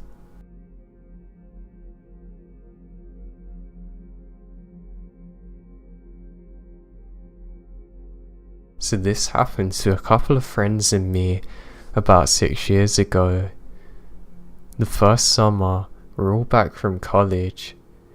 We'd been hooligan kids who gotten into weed a little in college. We decided to go to the state park near one of my friend's houses late at night to smoke. For the sake of the story, I'll give you a layout. We parked at the end of this dead end on a wooded road where a path started that led into the park from the back. The park is heavily wooded, with a lake and some recreational areas on the side with the main entrance. The path we're on went parallel to the edge of a large field, with a couple of yards of trees between. A little ways down there was a small gap to access the field. We had stopped in the big field next to the tree line near the gap that led back to the path we walked on. There was a rock there, and my friend began to use it to prepare the fun stuff.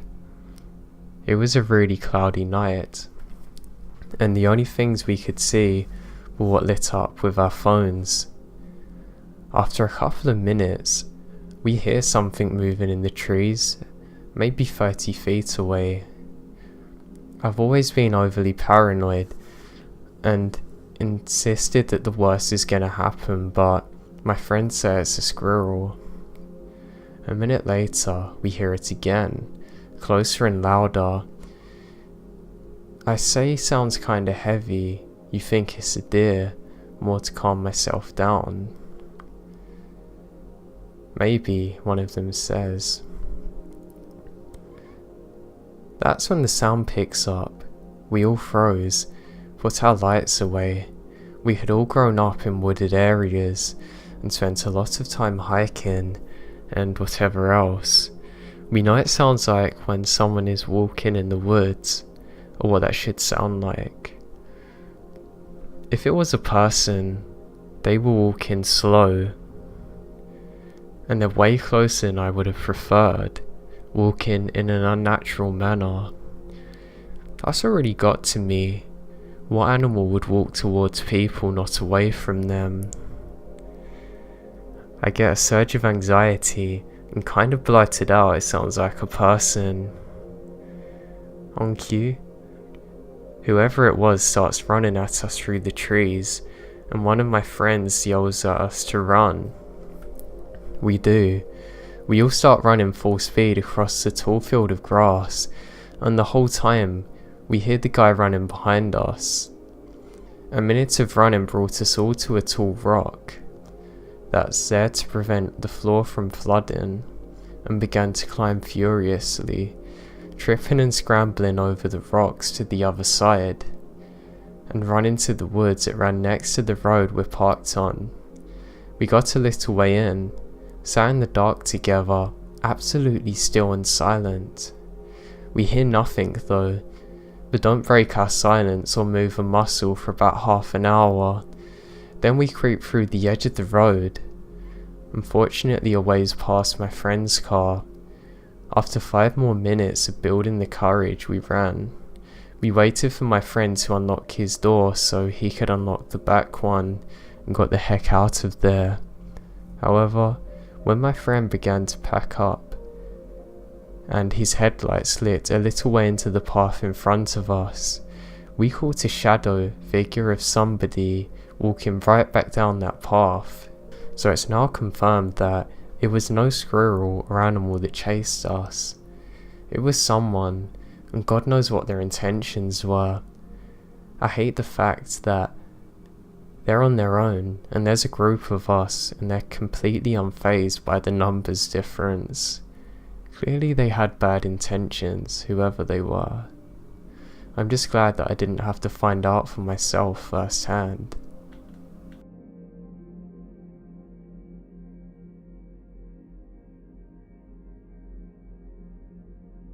This isn't my story, but it happened to my friend. Let's call him John, for anonymity purposes. He's a big hunter. This happened in his backyard yesterday. He has a pretty big backyard, and it has a small lake that's of decent size. At the edge of his yard is where the forest begins, and about 50 yards in, he hunts deer, and naturally, he has a deer set up. He was on vacation for a football championship when he came home yesterday and was checking the camera. He was scrolling through and it was deer, deer and more deer. Then a little girl. The girl had her head down and was holding a doll. She had a big coat on and you couldn't see her face, but she was facing the camera. In the next picture, her forehead was up against the top of the camera and she's just staring into it. She had big brown eyes, literally just staring. In the photo after that, it was the same little girl again, but this time, there was an older man. Not old, but maybe middle-aged. He was holding a shovel and what appears to be an axe, looking at the camera with the girl. Then the pictures ended. Those are the last ones.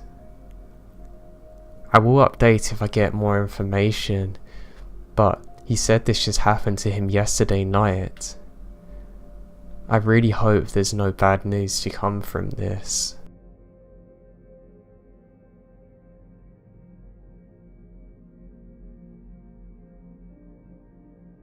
I used to be part of search and rescue for Parks Canada, but that all changed after something I experienced in the foothills 3 years ago. The horror I witnessed truly contrasted the beauty of the surrounding primal landscape. There is something special about this land which is difficult to explain. It's so peaceful. This whole area was considered to be a sacred place by the Aboriginal people. The area is predominantly inhabited by the mighty buffalo, grizzly bears, wolves and mountain lions, among other prestigious animals. But there is something else that inhabits this land, something that has gone unseen for an incomprehensible amount of time. Dare I say that this thing must have witnessed a millennial go by. For all intents and purposes, I call it a vampire. I don't mean a Wendigo, and I don't mean a pale man with slick back hair and a black cape with an Eastern European accent. In a way, this thing seemed like a force that has gone unseen in the wilderness, feeding off the unwary travellers. What it does to its prey is not unlike anything I've ever seen before in nature. It's worse. It feeds like a parasite to continue its existence. This, of course, is me trying to make some kind of sense of what I've witnessed, to have some kind of grasp on the situation, to keep things in order. That year was chaos due to severe electrical storms that caused multiple forest fires, some of which were under control, while others caused massive damage in other areas. Health advisory services were recommended anyone with existing health issues to remain indoors and avoid all strenuous activity. But even that didn't keep the most rugged or most determined outdoorsy men away. Oftentimes, the sky was hazy, with billowing smoke that went on for miles and miles being carried by the wind.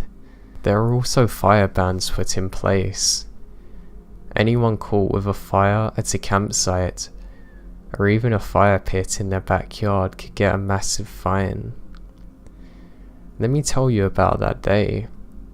Normally, it would have been a bright sunny day, typical of the season during that time of year. However, the sunlight was blotted out by the heavy smoke that arrived downwards.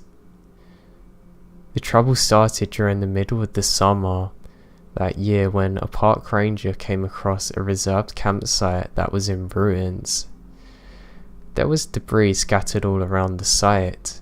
The tents had been shredded open, and one was even completely collapsed. The car windows were smashed in, the roof had been torn open. The wreckage clearly showed that some kind of struggle had gone on there during the night. As it turned out, there was a family of 4 that had been using the campsite. It was a father and mother with 2 daughters. The ranger determined that it was likely a bear attack. He called in for backup. The RT and P were called in to the scene alongside search and rescue teams, and a massive search and rescue for the family was commenced. The group I was with was about 10 miles south away from the campsite. This is how far out the scent dogs brought us, but still, there's zero sign of the family at all. How in the hell did we come all this way without finding anything? I mean, no blood, no objects, not even clothing. Heck, there weren't even any footprints in the dirt besides deer tracks. The area we ended up in was thick brush, dominated by boarding spruce trees and rocky cliffs. The canines began acting up, but they began whining and howling with fright, tucking their tails in between their legs, even hiding behind the dog handlers trying to control them. This is highly unusual. It's like they either saw or caught sense of something they didn't like. But what was it? I saw several meters behind the group, some people who were arguing about the dogs and which direction to go in. I kept glancing around because I felt anxious. Despite the summer heat, I had that strange sensation of someone walking over my grave. Do you know what I mean? My body shivering, the hairs on the back of my neck stood up on end, and goosebumps formed on my skin. There's another feeling too, the distinct feeling of being watched. I spun around looking in every direction, looking at the trees and rocks, but there was nothing of note to see. What happened next I cannot truly explain. It was against procedure, but I felt compelled to start moving towards an overgrown hiking trail in the southeast.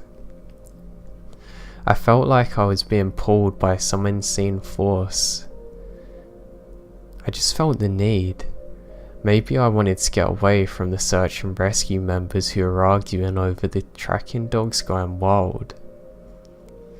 Beyond the thick brush, I discovered a cave entrance in the ground. At the cave mouth, I spotted something bright.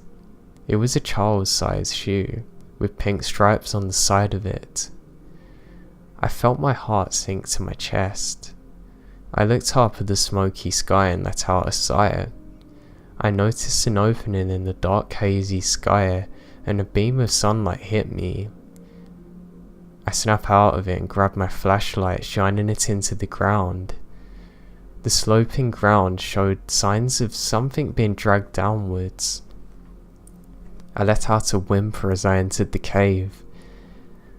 I knew there was something in there. I knew there were caves here, but I had never entered alone. But, as I stated, I felt like something was calling me. This is something I still can't describe to this day. I had to crab walk through the entrance, but when I reached the flat ground, I could finally stand upright.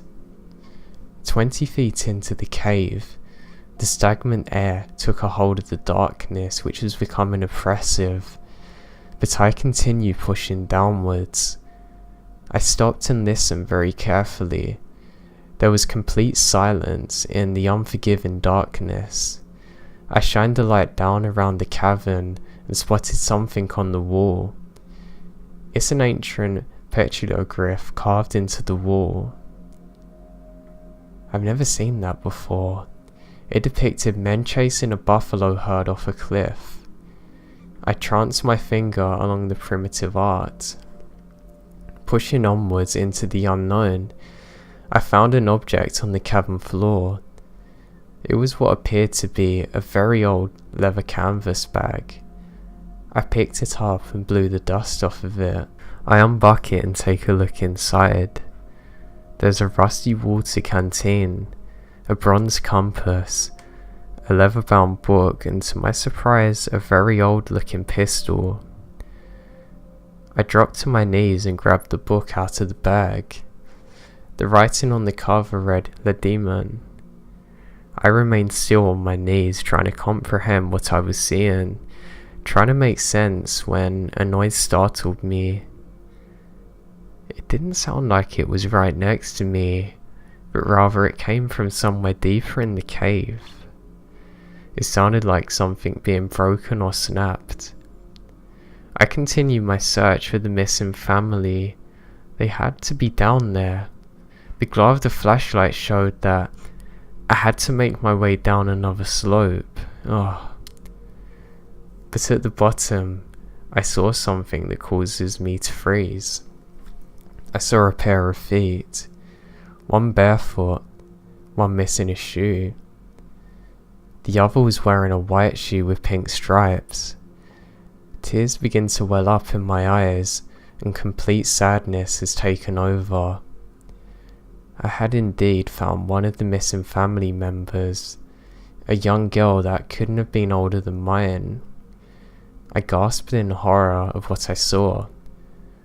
First was the look of complete terror frozen onto her face. Those were horrible wounds on her necks and arms. She's completely pale, as all the life and blood has been drained from her. My heart was beating like a jackhammer. I began having difficulty breathing. I began to shake. My fingers are numb. There was more damage than just what appeared to be bite marks. Her head's at a weird angle. The cold indifference of the universe blasted in my mind, and I began to cry uncontrollably. I frantically reached for the only thing I could use to defend myself, something that works against animals, my flare gun. If there was some kind of animal down there, I knew I could scare it at least, I think. A shuffling sound caused me to back up against a tunnel wall. There was something in there with me. Nausea began to take a hold of me, and my mind felt as though it was swirling. I was feeling cold, but sweat was running down my face, telling the opposite. With my hands trembling, I summoned the courage I have to move the flashlight to the direction of the source of sound. My sanity now holding on for dear life, and when I saw the thing, I thought I was gonna die right on the spot. The very sight of the being, the very knowledge that this creature exists, reaches straight into the deepest depths of my psyche, right down into the primal fear that exists in all living things. I wanted to retreat, but I couldn't. This is what I saw in that dark cave system. Have you ever read a National Geographic magazine or watched a Discovery Channel? If you have, you are probably familiar with Otzi the Iceman, the man whose frozen corpse was found in a glacier, having been there for thousands of years in the Alps. This is what I could compare this being to. Its leathery discoloured skin was pulled tight to its skeletal frame. The mouth is filled with yellow teeth. In fact, Its mouth and chest are smeared in blood. The thing's not even looking at me. It was crouched on the top of the bodies that belonged to the rest of the missing family.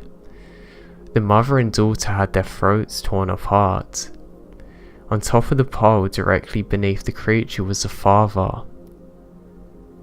Its eyes are closed.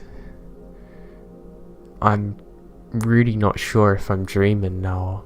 It now emits a strange sound while slowly turning its head towards me. Its eyes snapped open. The eyes appear pure black, probably because of the darkness. This thing just appears to be an ancient vampire, but it can't be true. Strange thoughts race through my mind, like where did it come from? Am I having stress-induced psychosis, or is this actually here? In my mind, I'm starting to slip, as it began to stand upright and continue towards me, continuing to make the strange sound. The flare gun, I point directly at it, pulling the trigger. There's a very loud bang and the entire cave is lit up. It's honestly nearly blinding and deafening simultaneously. This thing is gonna kill me. I start running as fast as I could. My body was scraping against the cavern walls. I could see daylight just ahead of the cave entrance. I crawled up it as fast as I could, pushing my body to its limits. I spilled out onto the surface area, facing a bright blue sunny sky. The smoke had finally cleared, at least for now. The spruce trees gently swayed in the wind overhead. I clumsily get up onto my feet and backed away from the entrance to the cave. The creature never emerges from the darkness. I could just make out a set of glowing red orbs from the darkness. I know it's that creature. The rest of the team hurried through the brush to come and find me in shock. I told them I found the family down there. I told them what was down there, and armed policemen and park rangers went down there to get the remains of the family, but there's no signs of what killed them. I quit the very next day.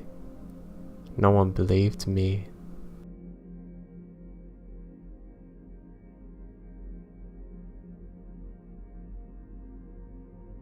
The weirdest thing that ever happened to me was when I was 14 and camping with some of my friends. I was camping in my own tent. I went to a military store and got a really cool US Army tent with a big star on the side of it. Man, I loved that thing, but I digress. So we're out in a national park near where we all live. I'm a bit away from my friends. Now, as I'm sleeping, I'm awoken by the sound of rustling. Just as I'm about to get up to investigate what's happening, I see the silhouette of a man and I drop down. Now, stupid for me, I have a screen open and I can see through it. I get the fright of my life as this homeless looking person presses his face right up against the screen. He then screams at the absolute top of his lungs and runs off. What's worse is my friends don't believe me and think it's me playing a prank on them. I ended up digging a hole and sleeping half underground because I was so terrified he'd come back.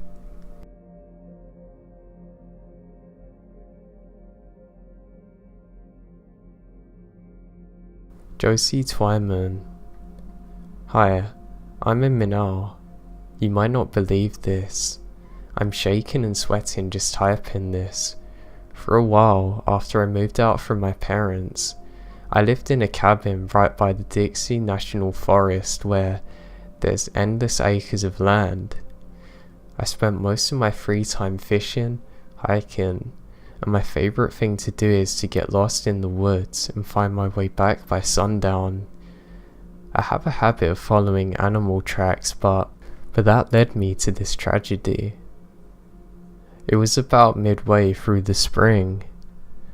I set off into a new patch of dense woods. I found that I was on what appeared to be a coyote track.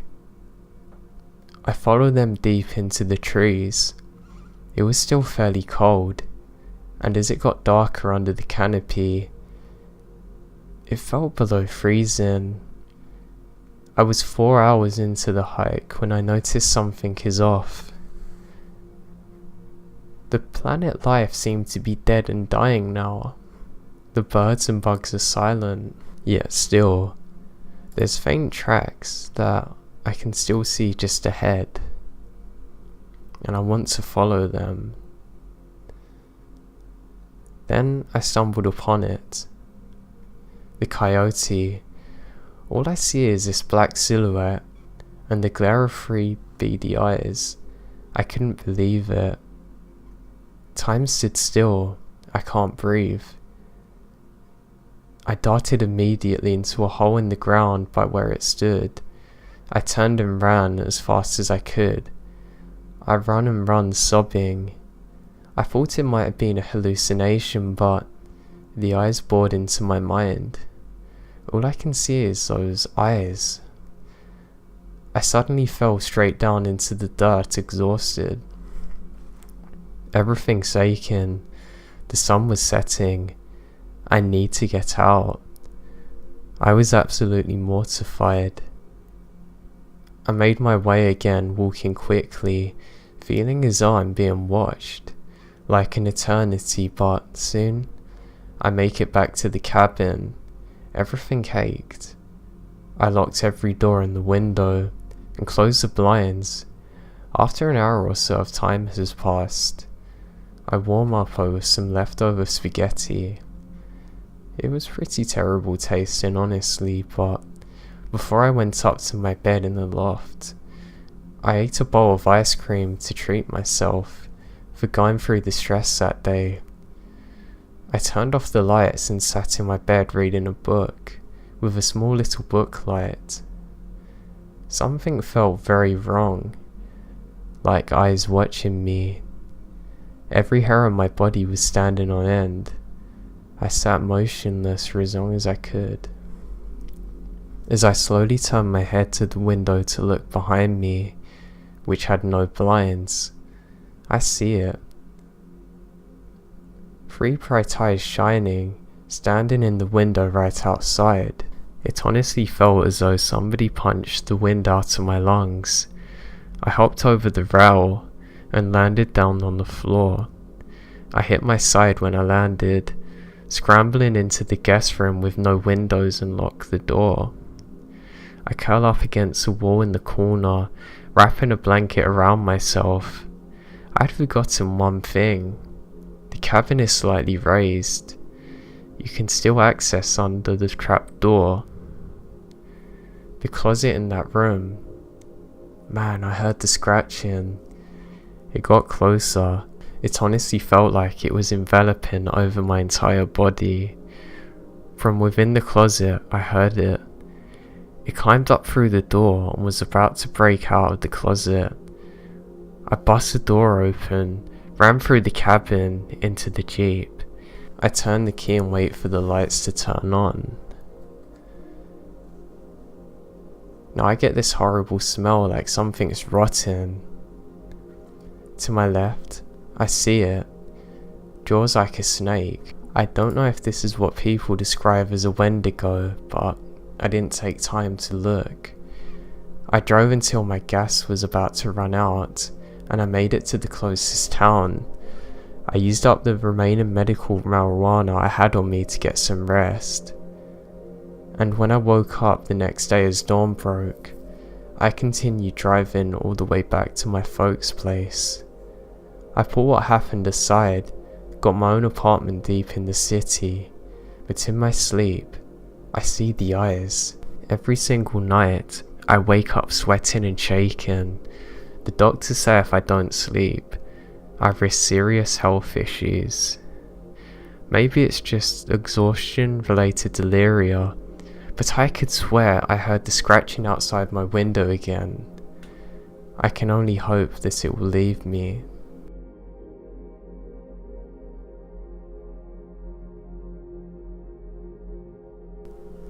Now to this day I don't know who done it or why, but I could have very easily died camping last week. I'm an avid hiker and mountaineer, so I love to be in the outdoors. That all changed though. There was a group of people who were acting suspicious, also hiking on the same trail as me. I thought nothing of them, and went to go and sleep one night, sure I was miles away from them. However, I'm awoken to the sound and smell of things burning. I look up, and to my horror, there's a massive blaze around my campfire. These psychopaths have literally tried to set fire to my very own campground. I can see them laughing as I'm sprinting off into the distance, terrified. I called the police and park rangers, and they said they've had a problem with people setting fire to things, and they'll launch a full investigation. I still haven't heard anything back yet.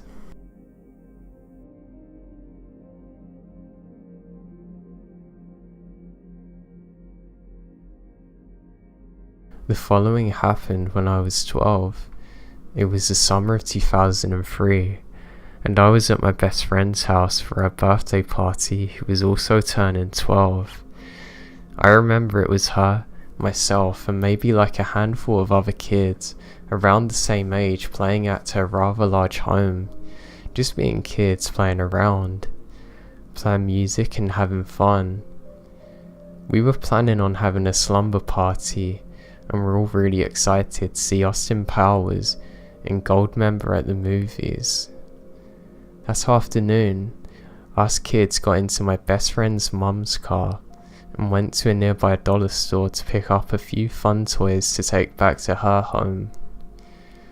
After we had the typical pizza and cake, we decided we got bored staying inside to go outside. My best friend's house is situated right next to a huge golf course, which meant that her backyard was essentially this ginormous golf course. It extended deep into the woods.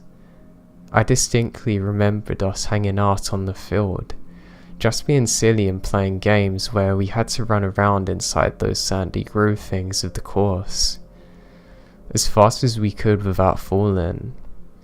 At this point, the sky turned overcast, and a few of us started to complain about getting bored and what we should do next.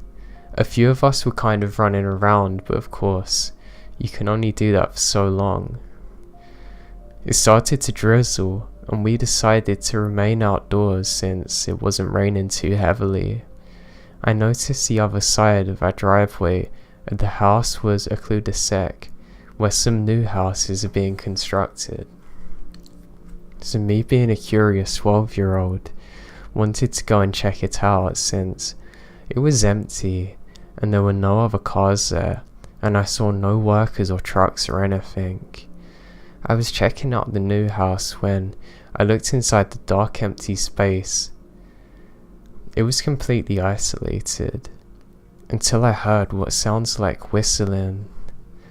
At that point I was entirely alone, and wasn't frightened just to listen.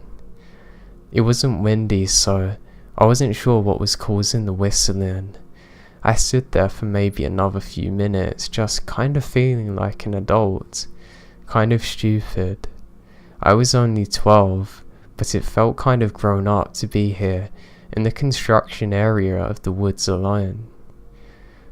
I was walking around, and it was still raining on me. I almost forgotten until all of a sudden the whistling returns. Only this time it's louder, but a lot closer to where I was standing. By now I was starting to get a little scared, and I walked back to where the rest of the kids are on the golf course. I asked my best friend, since I knew her the most and didn't really know the other kids that well, if she or anyone else whistled after me. She shakes her head and said, "No way. We're playing around on the other side of the course this whole time. We thought you were inside the house or something." So I thought that's really weird, but I shake it off. At this point it was raining, but not hard, and we're all in agreement about hanging out and having fun outside. One of the girls had the bright idea of heading to the woods, which is after the field. So we headed into the woods, and we were kind of playing one of those silly games that doesn't really have an objective or anything, just kind of doing whatever. As I said, I didn't really know most of the other kids too well, but had a fairly good idea of what each of them were wearing. We headed in, and were maybe about 50 feet in when all of a sudden it got freakishly quiet. I'm someone who walks cautiously, so I had my head down for a moment or two, but when I lifted my head up, I can't find anyone. It's the weirdest thing. I stopped in my tracks and tried to gauge the distance from where I thought the original spot was. When I was back with the group, it made little to no difference, because now it was becoming all the more clear that I was totally alone, as if I were picked up and dropped into the woods in the middle of nowhere, and it got dark real quick. Now I'm scared. I've really never experienced anything like this before. I tried calling out to my best friend but was met by total silence. In fact, it wasn't regular silence, it was almost deafening. The kind that you're not really used to, well, at least not me, so I got really scared. I had nothing with me to help me find my bearings. Things only escalate when I heard the whistling sound again, and I stood there in silence once again. Instinctively not wanting to crunch on the leaves or break a twig, I didn't want to create a sound or attention my way, so I just want to hear it again, even though it was literally the scariest whistle I've ever heard. I can't really describe it. It sounded definitely human, as though something was missing though. My best attempt to describe it was like, it was there. It knew I was and was getting closer, and darker still. I have tears in my eyes now and I don't know what to do. I finally heard off in the distance some rattling, and one of the kids go, "Why are you over here?" I told her what happened, and she gave me this weird look like she didn't know how to respond. The others came back and I decided that unless they ask me a specific question about it, I'm going to keep it to myself. We go back into the field and back to the home. I remember looking over the lights that come from within my best friend's house and then looking back over the woods from where we just were, and I faintly heard the whistle again. After hanging out a little while watching Sailor Moon videos, it's time to go to the movies. We're really excited, and I remember it was definitely nighttime now. We're all outside now and getting into my best friend's mum's SUV, and myself and maybe like 3 or 4 other girls walked around over to the field. We're maybe 25 feet into the darkness. We're all giggling and being silly, when suddenly a bright orange light turned on ahead of us. We all scream in unison. Back to the car. Someone said, "What is it?" I tried peering into the darkness ahead, as I made out what appears to be the figure of an old man carrying a lantern or something. We were kind of standing by the car waiting for my friend's mum to come out and for us to go, but we're kind of powerless when he was heading towards us, very slowly. We're all kind of really scared now and didn't know what to do. Thankfully I heard a sound to my right, and it is my friend's mum as she got into the driver's seat. I look back over at the direction of the lantern, or whatever it was, but it's totally vanished. The rest of the night and slumber party was totally uneventful, and we're asking each other what each of us thought the person was. I'm 27 now, and I sometimes have nightmares about being in those woods again. I really have no explanation for it, and that whistling was the most scary thing that I've ever heard in my life.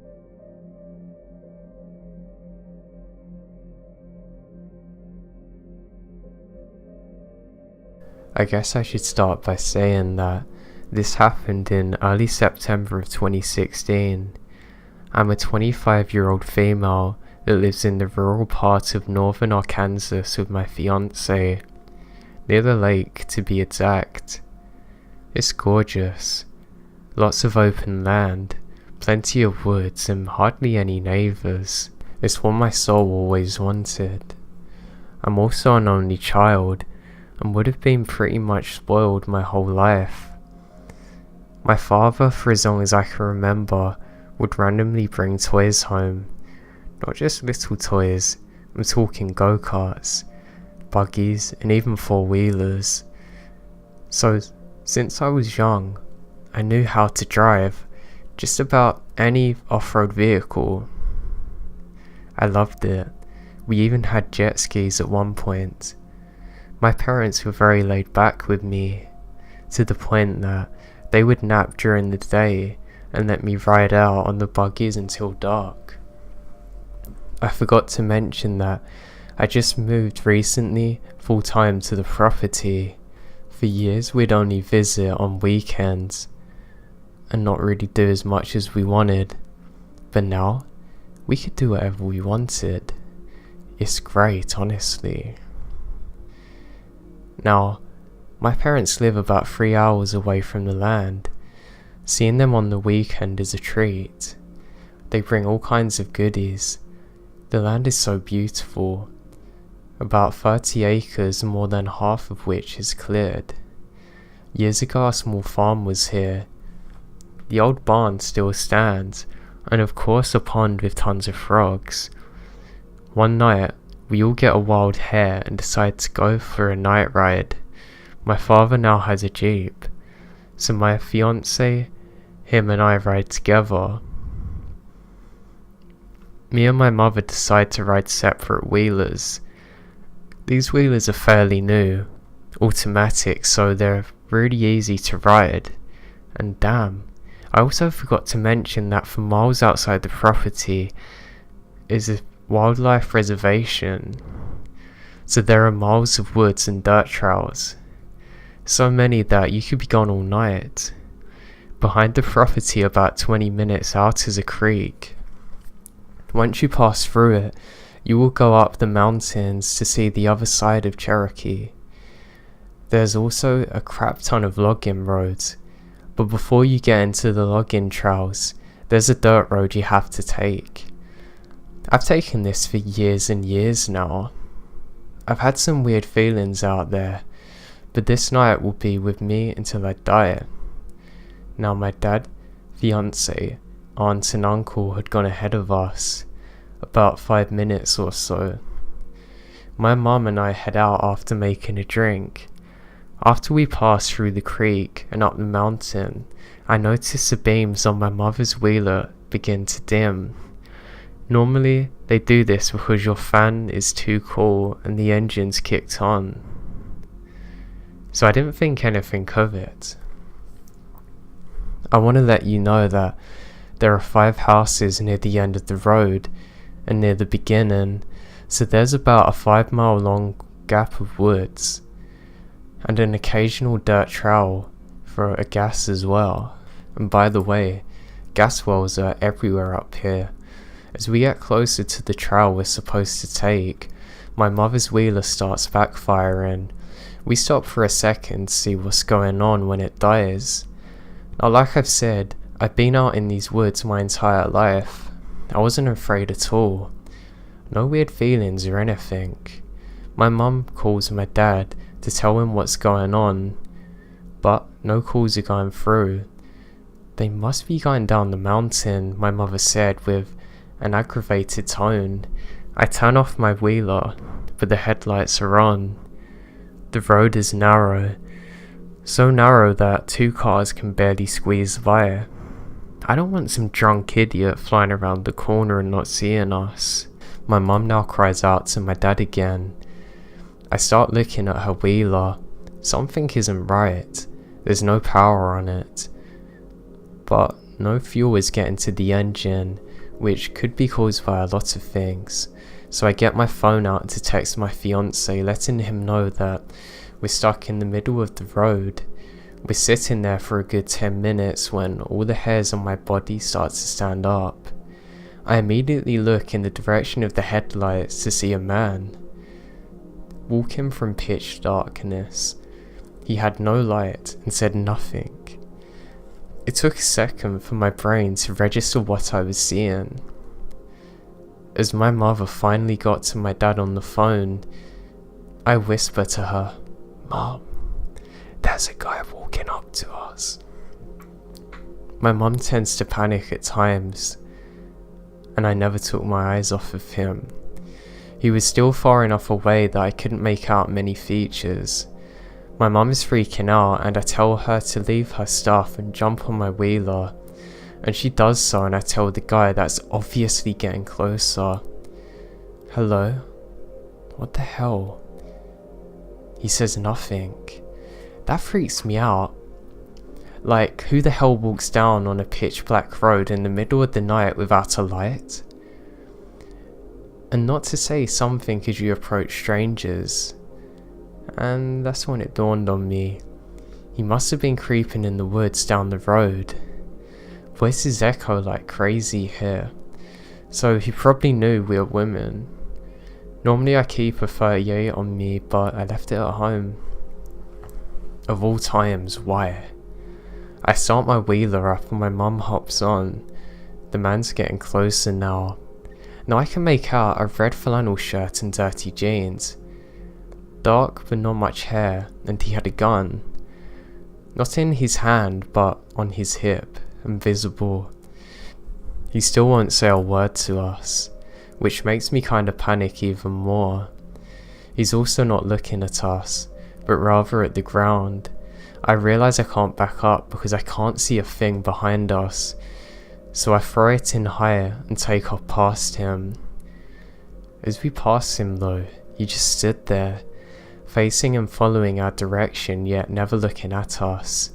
It's pretty disturbing.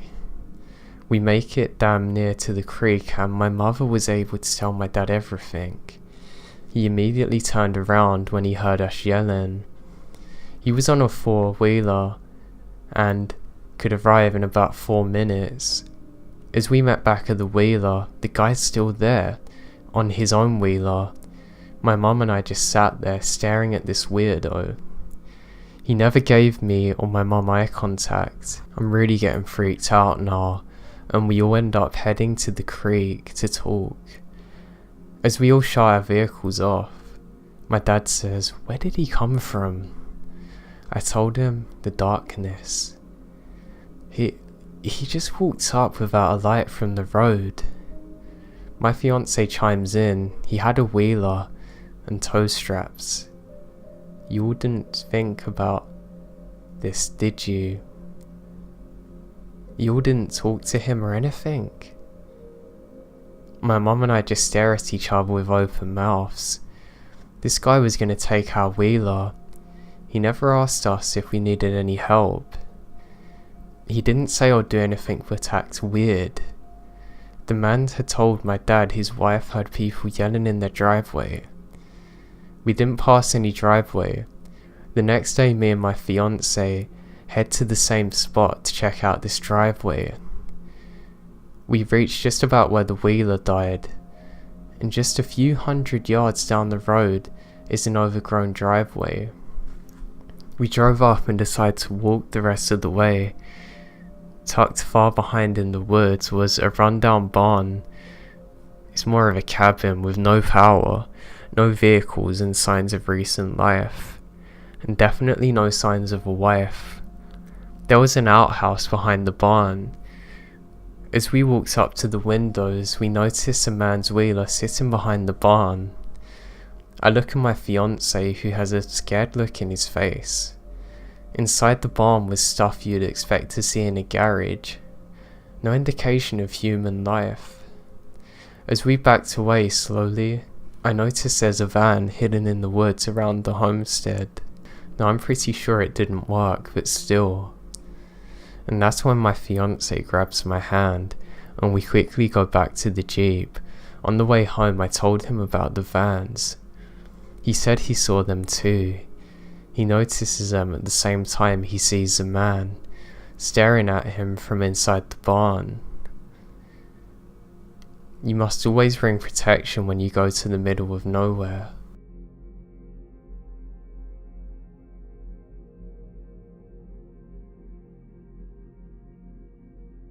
When I was 15, me and my friends went to a large forest near where we all lived. We're just playing deep into the night, but it's still light outside because it's summer. As we're playing, we hear weird chants in the background in another language. It sounds very creepy, almost like church calls. We all look over a hill, and there we see a group of what I can only describe as occultists, with fires forming a star and a circle around that. I wish I could have said that I was brave and stayed for longer, but all of us sprinted away from there, and 30 years later it's still the most terrifying thing to ever have happened to me. Hello everyone, I just want to say thank you again to everyone who sent me stories. I really enjoyed reading them and look forward to the rest to come. So if you have a story you'd like me to narrate, then feel free to send it to my email. Like I said at the start, I will be making a Reddit page soon, just for that, and I'm just setting it up at the minute. And I'm also going to have my podcasts online soon. I'm just sorting some things out with iTunes, but it's on its way. I hope you're all having a great day, and I hope you like my new channel art too. This is my new profile pic. I've got more artwork coming. I want to say a big thank you to Man TV too, who did this artwork. He's really a great guy. So with that out of the way, hope you're all doing great, and I'll speak to you all soon.